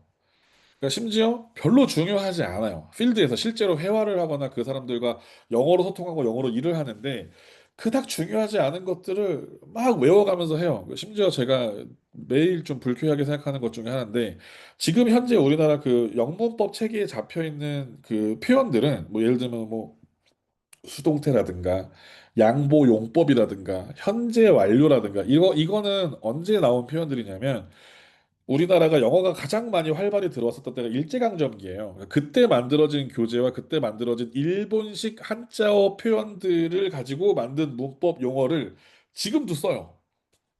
지금도 써요. 뭐 고유명사, 집합명사 다 일본식 한자어거든요. 그러니까 물론 영어로 그 말이 있어요. 단어가 있는데 그걸 번역하는 과정에서 일본식 한자어가 되게 많이 들어와 있어요. 그러면서 상관없는 부분도 있는데 예를 들어 수동태 같은 경우는 전형적인 일본식 한자어거든요. 양보절 이런 것도 그렇고. 근데 이런 부분들이 사실 별로 중요하지 않은데 이게 양보절을 양보절이라고 부르는 것 자체가 별로 안 중요해요. 그러니까 우리나라 사람들이 문법 용어를 일상생활에서 안 쓰잖아요. 너 발음 그거 틀렸는데 국외음화 때문에 그렇게 발음하면 안 돼. 너 지금 두음 법칙이 잘못됐는데 이런 얘기는 국문과 나오지 않는 한 안 쓴단 말이에요. 영어로 의사소통하는데 그런 얘기들은 사실 크게 상관이 없어요. 정말 중요한 표현들이라든가 중요한 어떤 발음 트레이닝이나 이런 게 안 돼 있어요. 제가 그래서 뭐 엄청난 뭐 교육가나 이런 건 아니지만 가만히 생각해 봤어요. 어쨌든 저는 교육 사업을 하고 싶은 사람이고 교육계에 계속 있었던 사람이고 앞으로도 이런 일들을 계속 하고 싶은데 교육이 뭘까 나름대로의 정의를 제가 내려보았는데 여기 다 이제 어머님들이고 부모님들이시잖아요. 그러니까 부모님들이 자녀에게 바라는 거는 하나죠. 얘가 행복하게 잘 살았으면 좋겠다. 나는 이제 내 자녀 세대를 이 아이를 이 세상에 놓고 나는 또 이제 언젠가는 이와야 이제 멀어서 떠나가야 할 텐데 혹은 내가 지금이야 너 옷 입혀주고 밥 챙겨주고 공부시켜주고 하지만 어느 순간 너는 다 커서 내 품을 떠나서 이제 나와 상관없는 세상에서 또 무언가를 하면서 살아갈 텐데 그때 얘가 잘 살았으면 좋겠잖아요. 행복했으면 좋겠잖아요. 그러니까 자녀가 행복하게 잘 살았으면 바라는 누구보다 그걸 너무나 간절히 바라는 그 부모가 그 부모 세대가 자녀들한테 알려주고 싶은 거가 교육이라고 생각해요. 그러니까 뭘 알려줄 건지 어떻게 알려줄 건지. 근데 이게 보면 시대마다 달라요. 농경사회에 보면 요런 시절이죠. 요 때는 부모가 자녀에게 뭘 알려줄까요? 여기다가 쌀 요거 모내기 할 때는 한 뼘 정도 벌려가지고 물을 충분히 준 다음에 깊숙이 네 발목 밑에 10cm 정도 더 이렇게 심어야 된다. 이거 할 때 줄을 삐뚤빼뚤 하면 안 된다. 뭐 산에 데리고 가서 이 버섯을 먹으면 죽는다. 너 옆에 옆집에 그 누구네 삼촌 그 돌아가신 거 봤지? 이 버섯 먹고 죽은 거다. 이거 먹으면 안 된다. 뭐 이런 거 가르쳤겠죠. 그리고 뭐 그쵸 하늘 바라보다가 야 저거 달 옆에 희끄무리하고 보니까 내일 비 오겠구나. 그러니까 이런 것들을 가르쳤겠죠. 그러니까 부모가 내가 죽고 난 후에 얘가 잘 농사 져서 위험한 거 안 따먹고 안전하게 건강하게 오래오래 잘 살았으면 좋겠어. 이런 거 가르쳤겠죠. 그리고 농경사회에 지나서 산업화 사회에 됐을 때 이건 제가 의도적으로 좀 자극적인 사진을 가져온 거긴 합니다. 이때는 이제 막 공장 가서 일해야 되잖아요. 공장에서 돈 벌어 와서 그걸로 다른 공장에서 만든 제품을 사 먹어야 되잖아요. 그러니까 공장에서 일해야 되니까 그쵸? 뭐라 그래요? 너 기술 배워라. 사람이 그래도 기술을 하나 있어야지 안 굶어 죽고 산다. 밥 벌어 먹고 살려면 너 기술 배워야 된다. 그러면서 잘 생각해 보면 우리가 요 시대 그러니까 저가 80년대생인데 요렇게 쭉 넘어오면서 무슨 상황이 발생하냐면 얘가 손기술이 좋네. 얘가 뭐 이 뭐 뭘 빨리 외우네. 요걸 뭘 잘하네. 뭐 이런 식으로 해서 아이의 적성에 맞는 어떤 직업을 추천하는 게 아니라 자기가 경험한 세상 안에서 돈 제일 잘 버는 공장에 들어가는 법을 가르쳐요. 야야 요즘 보니까 가발 공장이 그렇게 돈을 잘 번대더라. 야야 요즘에 배 만드는 회사에서 뭐 용접하면 돈 많이 번대더라. 야야 여기 들어가가지고 이거 하면 돈 많이 번대더라. 막 이런 식으로 가르쳐. 그러니까 근데 제가 또 아까 말씀드렸지만 심리학과 나왔잖아요. 심리학과의 뭐 진로, 적성 이런 거 다 다루는데 그 시대에도 진로가 있고 적성 검사가 있었어요.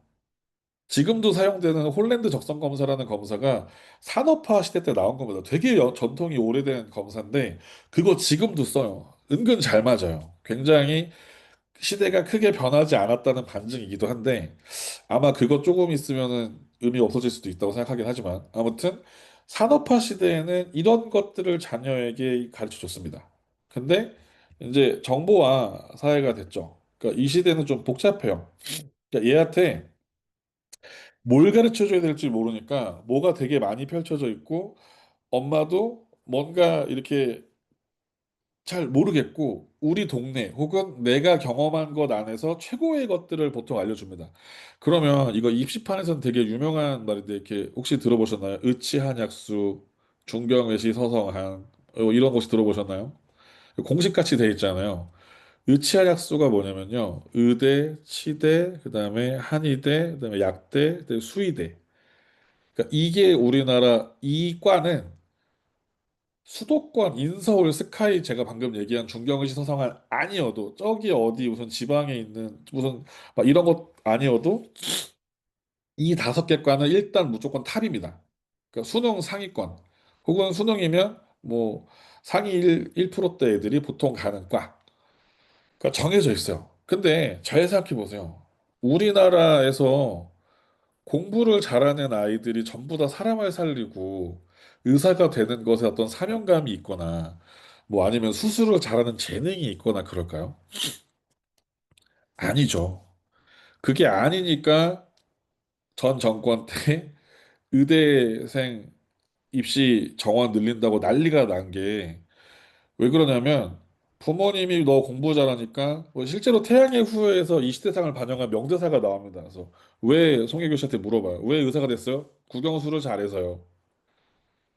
이렇게 돼서 의대를 간단 말이에요. 그럼 얘네들이 뭐 하냐면, 그 엄마 아빠가 의대 가면 돈 많이 번다 그래가지고 의대 오긴 왔는데, 근데 나는 막 사람 막 이렇게 막, 수술하는 것도 싫고 피 무섭고, 막, 이러고 안 하고 싶으니까 다 어디를 가요? 안 아픈 사람만 상대하는 데를 가요. 어디를 가죠?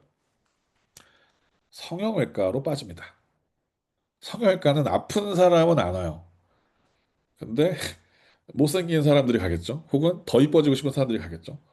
아니면은 상대적으로 점점점 수술을 많이 해야 되거나 뭐 이런 때는 잘 안 가죠. 그리고 아이들 그 하는 그 이름이 생각이 안 나네. 그 아이들 이렇게 치료해주는 병원 있잖아요. 뭐 이런 데도 깊이 그러니까 어느 대학병원을 가도 그 파트는 아이들 이렇게 수술하고 아이들 케어하는 그 과는 인원이 늘 적다 그러고 이런 식으로. 그러니까 이것도 뭔가 되게 많이 좀 삐뚤빼뚤한 거죠. 그러니까 이게 부모들이 생각했을 때, 야, 내가 살아보니까 뭐 옛날에 그 사자 달린 직업이 돈 많이 번다더라 해가지고 막 다 너 대학 가야 된다 그러고 막 그죠? 근데 지금은 우리나라가 의대 공화국이 됐어요. 물론 우리나라 이제 뭐 의료보험이라든가 제도나 이런 거 되게 잘 돼 있긴 하지만 굉장히 기형적인 형태로 의사를 공부 제일 잘하는 애 데려다가 의사 시켜가지고 사회적으로 대우도 좋고 돈도 많이 벌고 하는데 의사가 부족하다고 의대 정원을 늘린다니. 그랬더니 정작 의사들은 싫어해요. 그러면서 본과 애들이 다 난리가 났죠. 막 파업하고. 그러니까 이것도 굉장히 지금 교육적인 관점에서 보면은 되게 좀 잘못되어 있는 느낌인 거죠. 그러니까 포인트는 시대가 바뀔 때마다 부모가 자식에게 가르쳐 주는 내용들이 많이 달라졌어요. 너 이거 해야 된다, 이거 해야 된다. 대표적으로 저 어렸을 때 많이 듣던 얘기가 한자 배워야 된다. 그래서 저 나이 또래 친구들은 최소 한자 능력 검정 시험이 4급 이상 있습니다. 최소. 네, 100%예요. 심지어 학교에서 막 다 같이 모여가지고 시험 보는 데도 있었고요. 특히 뭐 무슨 논술학원 같은 데서 다 같이 주말에 가가지고 우르르 가가지고 무슨 대학교에 가서 따오기도 하고 최소 4급까지 땄어요. 최소 4급. 그러니까 이게 왜 그러냐 봤더니 뭐 그 당시에는 신문도 다 한자였고 그러니까 우리나라 어휘가 한자 기반으로 되어 있으니까 여러 가지로 한자를 배우면 좋다라고도 하는 것도 있었지만 장차 중국이 크게 될 것이다. 그러니까 왜 그러냐면 그때 우리나라 무역량이 중국이랑 엄청 많았어요. 저 어렸을 때.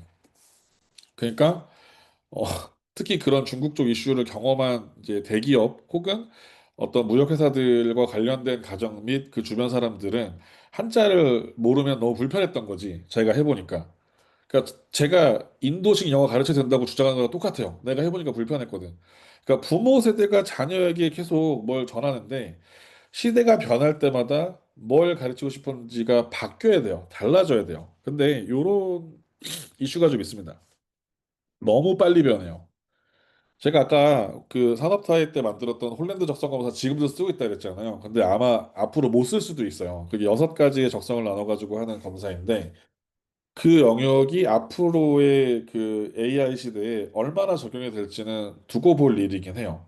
그러니까 시대가 굉장히 빨리 변해요. 그러니까 대충 지금의 어떤 조짐들을 파악해서 앞으로 어떤 세상이 올 것이다. 그러니까 너가 이제 성인이 돼서 너의 뜻을 막 꿈을 펼칠 그 나이 때, 5년, 10년 후, 15년, 20년 후에 어떤 세상이 올 것이다를 예측해서 알려주는데 너무 빨리 변하는 거죠. 그러니까 최근에 제가 되게 슬프고 아리게 보는 드라마가 있는데 그 대기업 김부장 그러니까 정확히 제목이 좀 긴데 서울 자가에 사는 대기업 김부장 이야기인가? 그 유승용 배우 나오는 제가 그 드라마를 보면서 와 나 저 얘기 아파트 똑같이 들었었는데 와 나 저 말 아파트 똑같이 했었는데 막 이러면서 봤거든요. 근데 거기 나와 있는 그 김부장이 자식에게 하는 얘기 그리고 그 자녀가 부모에게 했던 얘기가 시대가 반복되면서 그 갭이 점점 빨라지고 있어요. 그러니까 무슨 얘기냐면 부모가 성공했던 방식, 그러니까 부모가 알려주고 싶은 교육에 그 포함되는 내용 있죠. 내가 살아보니 난 네가 진짜 잘 살았으면 좋겠는데, 네가 정말 행복했으면 좋겠는데, 그러려면 난 네가 이걸 꼭 배웠으면 좋겠어, 이걸 했으면 좋겠어라는 방식. 근데 그거는 그 시대에 혹은 그 부모의 성공 경험에서 나오거든요. 그러면서 제가 아까 말한 그 드라마 김부장에 보면은 야, 너 대기업에서 이렇게 몇십 년 동안 이게 살아남는다는 거 진짜 위대한 거다 막 이러면서 얘기를 해요. 아까 같이 술 마시면서. 저는 뭐 개인적으로 위대하다고 생각합니다. 근데 자식 세대가 그렇게 생각하지 않아요. 왜냐면 우리 아버지가 그렇게 성공했던 방식이 그때는 맞았는데 지금 안 맞아요. 그러니까 시대가 너무 빨리빨리 변하고 있고요. 안 맞아요. 그때 했던 걸 지금 우리 아이들에게 적용시키려면 안 맞아요. 근데 그걸 빠르게 좀 우리 아이들에게 적용시켜줬으면 하는 그 교육제도, 그 공교육에서 주장하는 교육제도는 또 너무 늦어요. 그 왜 그러냐면 이거 늦을 수밖에 없어요. 왜냐면 변화를 보고 제도가 따라가거든요.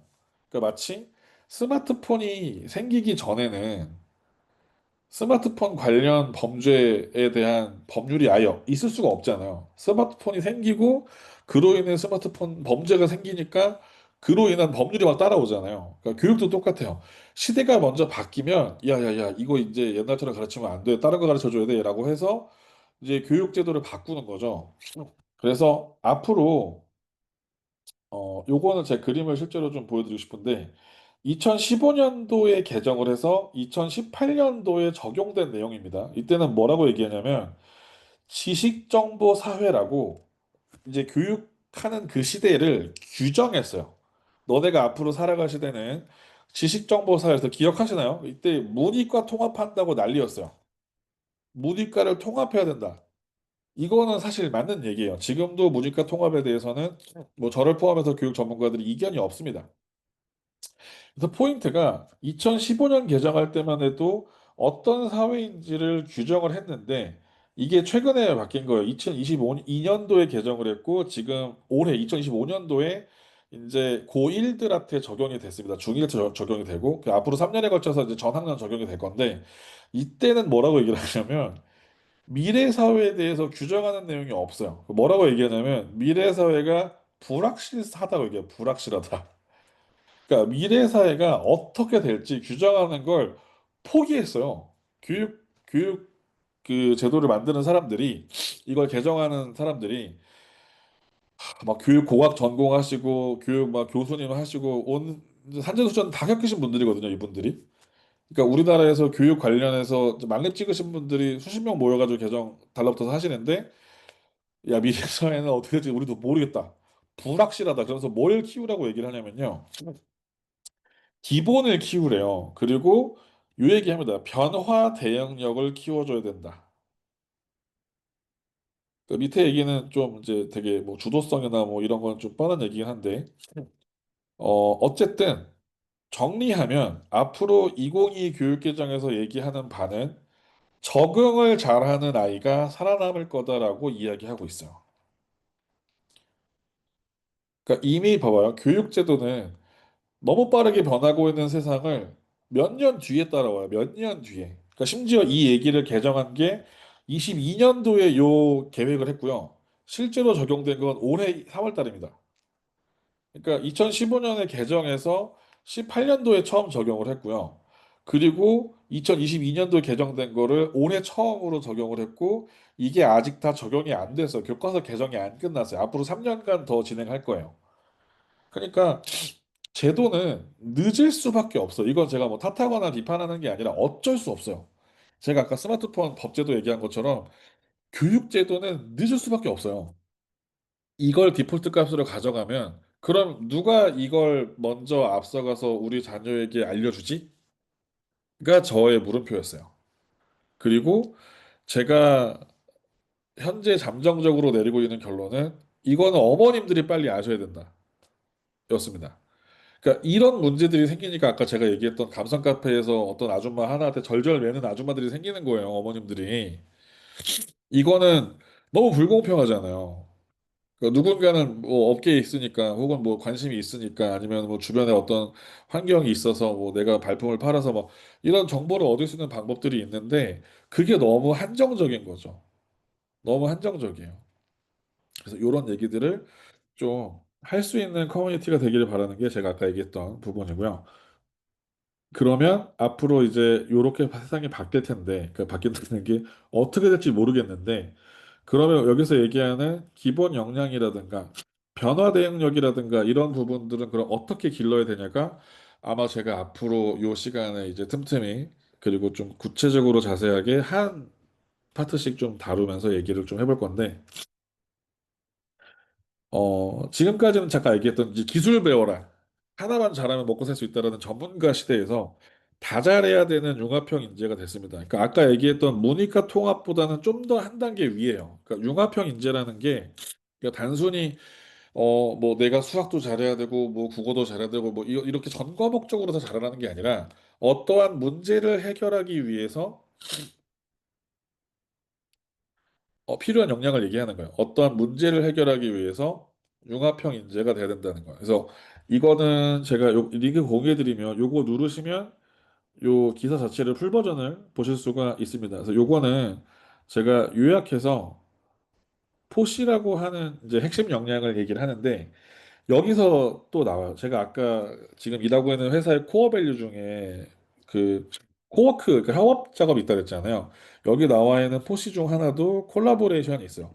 그 다음에 커뮤니케이션 능력인데 의사소통 능력이 단순히 내 생각을 누군가에게 전달하는 것뿐만 아니라 글로벌한 인재로서 저는 이제 이걸 영어라고 주장을 합니다. 근데 높은 확률로 영어일 거예요. 뭐 언어가 통합되거나 하진 않겠지만 다국적이 모여서 어떤 이야기를 할 때 공통어가 될 가능성이 제일 높은 건 사실 영어예요.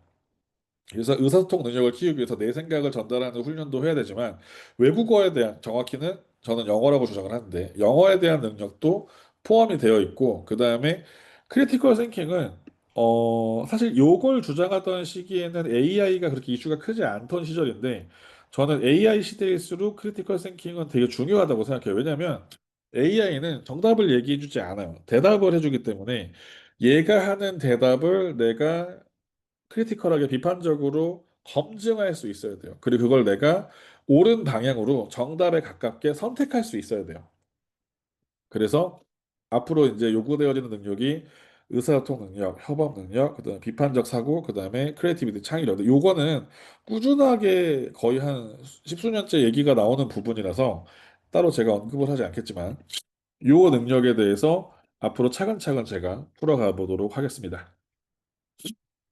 그래서 단지 내가 한 분의 전문가가 되는 게 중요한 게 아니라 나는 내 도메인 널리지를 하나 갖고 있으면 돼요. 내 필드에서 전문적인 나의 지식을 갖고 있긴 해야 돼요. 근데 그 지식을 다른 지식들과 다른 분야와 융합해서 문제를 해결할 수 있으셔야 돼요.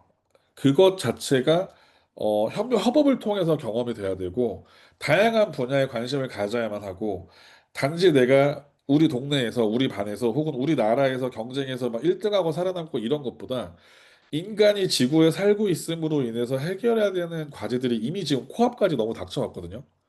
이거는 경쟁으로 풀어낼 게 아니에요. 예를 들어서 지금 당장 지구 온난화라든가 뭐 탄소 중립 문제라든가 뭐 기후 변화라든가 이런 문제들 지금 코앞에 와 있고 겪고 있잖아요.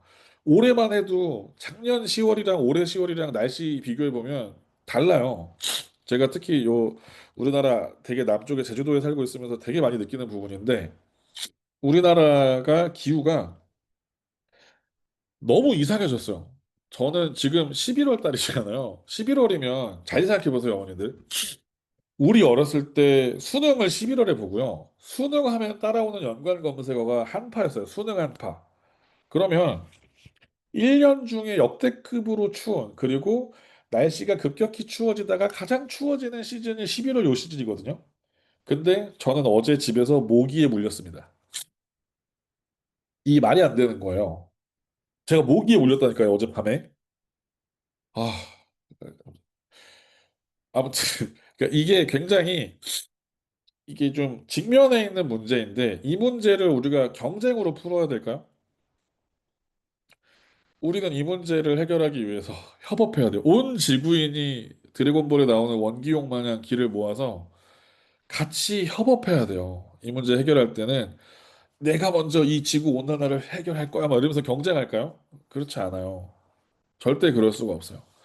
그러니까 우리가 인구 문제라든가 여러 가지 문제가 지금 되게 코앞에 닥쳐 있는 인류의 문제들이 너무나 많은데 이걸 하나하나 해결하는 것만으로도 너무나 많은 시간들이 이미 필요할 것 같아요. 근데 단지 내가 여기서 1등하고 경쟁해서 이기고 승부하고 이거 너무 중요한 가치일 수 있으나 우리가 앞으로 교육하는 현장에서 이것을 최우선순위로 삼는 것은 조금 시대에 뒤떨어지는 이야기일 수 있다고 생각합니다. 그래서 제가 그래도 오늘 시간 내서 오셨으니까 좀 현실적인 얘기들을 조금 드려야 될 것 같아서 제가 어쨌든 입시판에 계속 있잖아요. 그래서 요거는 좀 조심스럽습니다만 예언입니다. 요거는 제가 꾸준히 계속 하는 얘기인데 앞으로 한국 입시는 수학이 지배할 겁니다. 정확히는 수학적인 사고 능력이 좀 필요할 건데 이건 좀 예를 들어 드릴게요. 혹시 최근에 한 1, 2년 사이에 수학이 너무 어려워진 것 같아요. 요즘 학교 수학 어떻게 하나요? 막 이런 얘기 들어본 적 있나요? 우리나라 입시는 정확히 수능의 영향을 받습니다. 그러니까 수능에서 뭐가 바뀌면 밑에 다른 학원들이나 고등, 중등, 초등 순으로 이렇게 뭐 문제지부터 다다다다 바뀌어요. 왜 그러냐면 전 정권 때 킬러 문제 이거 없애라 막 이러면서 거기 담당 그 인사를 막 강력하게 이렇게 징계하면서까지 수학에서 킬러 문제를 없애라고 얘기했어요. 킬러 문제의 기준은 교과서에 나오지 않는, 교과서에서 배우지 않는, 혹은 사교육 현장, 뭐 과외나 학원이나 이런 데서 기술적으로 배우지 않는 그 분야를 문제에 내지 마라 이렇게 얘기한 거예요. 그러니까 학교에서 배우는 지식만 가지고 충분히 응용해서 풀 수 있는 문제를 만들어라고 요구를 했는데 우리나라가 어떤 민족입니까? 이거를 해내요. 그러니까 정확하게 학교에서 배운 것만 가지고 문제를 만들었는데 그러면은 문제가 되게 쉬워지지 않을까라고 생각했는데 문제의 난이도를 기가 막히게 맞췄어요. 심지어 더 어려워졌어. 이거 무슨 경우냐면 학원에서 우리 학원에서 시키는 대로 수학하면 1등급 나옵니다라고 주장할 수 있는 근거가 뭘까요? 뭐 영어도 마찬가지겠지만 근거가 뭘까요? 수능에서 어떤 문제가 나올지, 어떤 유형이 나올지 이미 다 알아요. 거의 AI가 빅데이터 학습하는 수준으로 십수년 동안 쌓여있는 데이터를 바탕으로 최근 5년간, 최근 7년간 수능 문제와 모의고사 기출문제, EBS 문제를 다 분석해서 그걸 전문적으로 쥐락펴락할 수 있는 사람들이 이제 일타 강사가 돼서 그런 것들을 이제 인터넷 강의에다 뿌리고 그걸로 막 1년에 막 수백억씩 벌고 막 이러고 있는 거예요. 그러니까 이거 안 된다 해가지고 이걸 하지 말라고 얘기를 했는데 이제 그 무슨 일이 벌어지느냐? 문제의 유형이 아사리판이 났습니다. 그러니까 옛날에 학원에서 배웠던 유형을 막 반복적으로 기계처럼 학습해가지고 수능에 가서 아, 나 이 유형 알지. 이거 이렇게 푸는 거지라고 해서 풀 수 있는 문제가 단 한 문제도 없어요. 다 사라졌어요. 이게 문제를 보자마자 매번 새로운 유형의 문제가 매년 출제됩니다. 지금 이런 상황이 됐어요. 수학은 그게 가능하잖아요. 수학은 그게 가능해요. 그 유형에 구애받지 않고 그 아이에게 이 사고력을, 이 개념을 네가 정확히 알고 있니?를 물어보는 게 가능해졌어요. 그래서 난이도와 수학 학습의 깊이를 유지를 하면서 킬러 문제를 없애는 데 성공한 이유로 이거는 정승재 쌤을 포함해서 제 주변에 있는 이건 동네 시골 학원 가서도 다 아는 얘기예요. 뭐를 하라고 얘기하냐면 개념을 정확하게 이해하라고 얘기합니다. 개념. 그러니까 어디까지가 정확하게 이해한 거냐면 이거는 기준을 딱 알려드릴게요. 자녀가 수학을 공부를 했을 때 얘가 개념을 정확하게 이해했냐는 뭘로 판단하냐면요. 설명할 수 있어야 돼요. 기준을 알려드릴게요. 얘가 뭐 예를 들어서 오늘 뭐 1차 함수를 배웠어요. 그러면 1차 함수에 대해서 1차 함수를 전혀 모르는 사람에게 설명할 수 있을 만큼 알고 있으면 개념을 마스터했다고 볼 수 있어요. 이게 기준입니다. 그 되게 높은 것 같잖아요. 근데 이게 디폴트 값이 됐어요, 이제. 수학을 공부할 때는 남한테 설명할 수 있을 만큼. 그러면 이제 어떤 어머님이, 우리 애는 수줍음이 많고 말을 좀 잘 못하고, 그러면 백지에 쓸 수 있어야 돼요. 똑같이 쓸 수 있어야 돼요.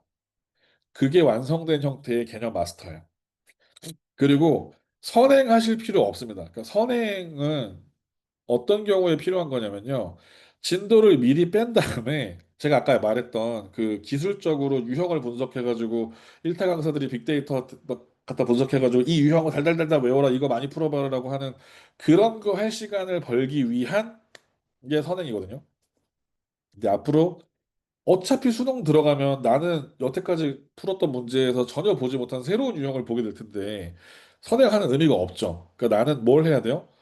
가장 정확하게 이 개념을 가지고 어떤 문제가 나와도 풀 수 있을 만큼 딱 잡혀 있는 그 개념을 마스터해야 돼요, 개념.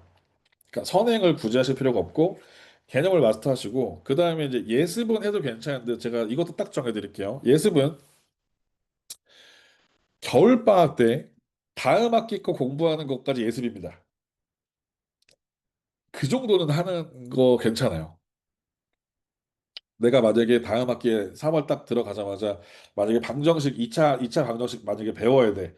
그러면은 방학 뛰니까 새로운 경험 쌓고 여행 다니고 부모님과 대화 많이 하고 책 많이 보고 2차 방정식 하나도 모르다가 3월 1일 딱 3월 2일이겠구나. 3월 2일 딱 되면 그때부터 학교 가서 배워야지. 이거는 저는 조금 속상하고요. 겨울방학 때 그래도 EBS 한 번은 보고 와라. 그래도 수학 기준 개념 센 한번 풀어보고 와라. 개념 센은 진짜 그 풀면서 개념 익힐 수 있는 수준이거든요. 제가 영어 강사인데 왜 이렇게 수학 얘기를 계속 해야 되는지 여러분들 이 현실을 아시나요? 수학이 앞으로 대한민국 입시를 지배할 겁니다. 근데 그렇게 해서 수학을 마스터한 아이들이 앞으로 제가 얘기했던 그 AI 시대의 컴퓨터랑 같이 공존하고 협업하는 시대에 이런 수학적 사고방식을 가지는 게 너무너무 중요해요. 너무 중요해요. 그래서 제가 이것도 딱 짚어드릴 건데, 어, 요거 먼저 보여드릴게요. 말 나온 김에. AI는 빅데이터를 학습을 하고 그 빅데이터를 어떻게 AI에게 주어야 할지 결정하는 건 인간이잖아요. 그러니까 데이터와 관련된 수학 파트 딱 짚어드릴게요. 명제, 이거 참거짓, 이거 기억나시죠? 명제 배워야 되고요. 대수. 요거는 이제 대학교를 가면은 X축, Y축, Z축까지 나와가지고 이제 요 그래프, 요 데이터 분석하는 아주 기초가 되는 핵심이 되는 부분이고요. 기하 마찬가지고요. 그 다음에 통계, 확률, 집합, 요거 다 기억나시죠? 요런 부분들을 다룰 때 앞으로 수학에서 AI 수학이라고 하면 이런 부분들이 연결이 되어 있구나라고 딱 떠올리실 수 있으셔야 돼요. 그래서 옛날에는 미분과 적분이 수학의 끝판왕이었어요. 그래서 미분과 적분을 풀기 위해서 그럼 뭘 배워야 돼? 그럼 함수 알아야 돼. 함수 알려면 뭐 배워야 돼? 방정식 알아야 돼. 방정식 알려면 뭐 배워야 돼? 음수와 양수 배워가지고 미지수 찾아야 돼. 이런 식으로 쭉쭉쭉 내려와가지고 공부를 하는 커리큘럼이었다면 앞으로는 수학 자체를 폭넓게 좀 가져감과 동시에 그 중에서도 AI 수학 파트는 좀 따로, 그러니까 문과 이과 상관없이 앞으로 AI와 함께 일할 거라면 얘가 어떤 방식으로 작동하고 어떻게 학습하는지를 이해한 상태에서 이런 수학적 사고방식을 가지는 게 매우 중요합니다. 심지어 저는 문과를 옛날 기준으로 되게 문과, 이과 그 시절에 딱 문과 완전 너는 전형적인 문과의 소리 들으면서 컸는데 제가 심지어 마흔이 다 되어서 이걸 다 다시 공부했거든요. 데이터를 분석해야 되니까. 이런 부분들이 어 지금 수학을 이제 뭐 본격적으로 아직 시작을 안 한 초등이거나 혹은 이제 좀 들어갈랑 말랑하는 뭐 중등이거나 이런 자녀를 두신 분들은 요런 파트들에 대해서 좀 유심히 봐주시면 좋다. 그다음에 또 뭘 배웠으면 좋겠냐면 도메인 널리지를 뭘 따라갔으면 좋겠냐면 자기 성적 따라서 나는 국영수를 잘하니까 의대 가고 나는 공부를 못하니까 기술을 배우고 뭐 이런 시대는 아니라는 거죠. 그러니까 타고난 적성을 바탕으로 나의 도메인 널리지를 선택을 하시는데 이걸 옛날처럼 하나만 집중하실 필요가 없어요. 이것과 관련된 것들은 다 관심을 두고 다양한 분야에서 경험을 하는 걸 추천을 드립니다. 그게 뭐 책을 통해서 공부를 하든 뭐 유튜브를 통해서 뭐 간접 경험을 하든 아니면은 뭐 부모님이랑 함께 뭐 그런 것들을 진짜 뭐 여행을 간다거나 체험을 한다거나 하면서 경험을 하든 관심 있는 분야에서 확장시킬 수 있는 부분들을 부모님들이 많이 열어주셔야 돼요. 그리고 요것도 제가 심리학과 나왔으니까 딱 정해드릴게요. 만약에 제대로 된 적성 검사를 하고 싶으시다면 정하십시오. 초등학교 5학년 겨울방학입니다. 보통 요 나이 때 남학생들이 어떤 그 겨울에 많이 하는 그 엄마가 돈가스 사주기 끌고 가서 하는 수술을 보통 요 나이 때 많이 하거든요. 근데 저는 그것보다 적성 검사를 추천합니다. 초등학교 5학년 겨울방학 때 적성 검사를 하면 정확도가 상당히 높고 현실적으로 준비하기에 너무 빠르지도 너무 느리지도 않는 시기라고 저는 생각해요. 현재 입시 커리큘럼 기반으로. 그래서 거의 그 점쟁이가 너희 집에 사과나무 있지 수준으로 아마 상담 결과를 경험하실 거예요. 그래서 꼭 적성 검사를 받으십시오. 진로 적성 혹은 적성 검사.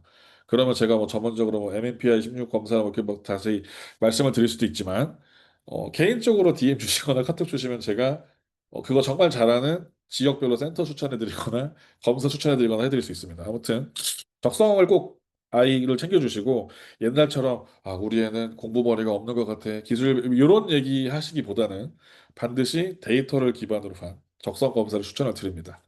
그 다음에 영어는 계속 말씀드리지만 회화 중심으로 공부를 하시는 걸 추천드립니다. 저는 입시 강사예요. 제가 아까 여기 메인 위에 이거 지금 시험범위라고 이거 해석하고 있는 건데 사실 진짜 영어 공부는 대화를 할 수 있기 위해요. 위해서 공부를 해야 돼요. 지금 이거는 대기업에서 직원들한테 일 시키기 위해서 필요한 것들만 학교에서 가르치는 시스템으로 국한돼 있어요. 잘 생각해 보세요. 우리나라 영어 선생님들 다 사범대 교대 나왔거든요. 대한민국 상위 10%예요. 그 수능 커트라인이라든가 학교 성적도 다 좋으신 분들인데 특히 영어과로 임용 치르신 분들은 영어로 수업이 100% 가능하신 분들이 보통 와요. 특히 요즘 시대에는 영어과 하시는 분들은 뭐 외국에 어학연수라든가 이거 무조건 갔다 오는 시대이기 때문에 영어로 100% 수업할 수 있는 능력자들을 막 갖다 놓고 대화 안 가르치고 이런 거 가르치는 거예요. 그러니까 특히 요즘 젊은 쌤들은 현장 나가서 이거 수업하려고 그러면 너무 힘드시죠. 그러니까 파트가 개선이 좀 필요한데 학교는 좀 늦을 것 같고 어머님들께서 우리 아이 공부 어떻게 시켜야 되지 영어 어떻게 시켜야 되지 공부 좀 고민이 되시면 대화를 위한 공부라고 생각하시고 시작하시면 좋습니다. 그리고 입시는 언제 고민하시면 되냐면 어 제가 아까 말한 적성 검사라든가 뭐 굳이 저는 막 대학을 가라고도 막 엄청 추천하지도 않아요. 내가 필요하다면 뭐 고등학교 때 창업을 할 수도 있고 뭐 고등학교 때 만난 어떤 사람들과 뭐 만난 멘토랑 아니면 대학교를 가는 대신에 뭐 사업을 빨리 시작해도 좋고 아니면 취직을 바로 해도 괜찮고 근데 요즘 시대에서 대학을 가야만 배울 수 있는 그런 전문적인 지식들이 있다면 그럼 선택적으로 대학을 가고 그러니까 이런 것들이 좀 가능한 것들에 대해서 왜냐하면 학벌이 너무나 이제 앞으로 전 세계적으로 크게 영향받지 않는 시대들이 올 거예요. 근데 당분간은 굉장히 유효합니다. 당분간은 뭐 스탠포드니 뭐 아이비 리그니 뭐 예일이니 뭐 이런 네임드들이 그들이 가지고 있는 가치들을 지켜내기 위해서 온갖 힘을 쓰고 있기 때문에 유지가 되겠지만 AI 시대에는 그런 것들을 다 뒤집어 버리는 말도 안 되는 일들이 계속 이미 생겨나고 있고 앞으로 더 많아질 거예요.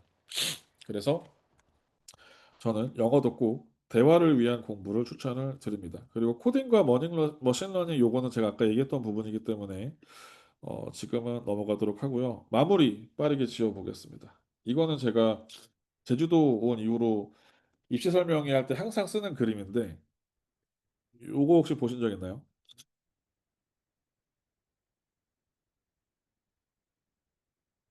제가 살아보니까 실제로 제주도는 바람이 많이 붑니다. 엄청나게 바람이 많이 불어요. 실제로 뭐 태풍이 막 불었을 때 지인한테 전화하면 너네 동네 괜찮아? 뭐 바람 많이 부는데 그러면은 우리 문짝 날아가서 지금 고치고 있어. 실제로 그래요. 그리고 뉴스 보면 진짜로 문짝이 날아가는 게 뉴스에 나와요.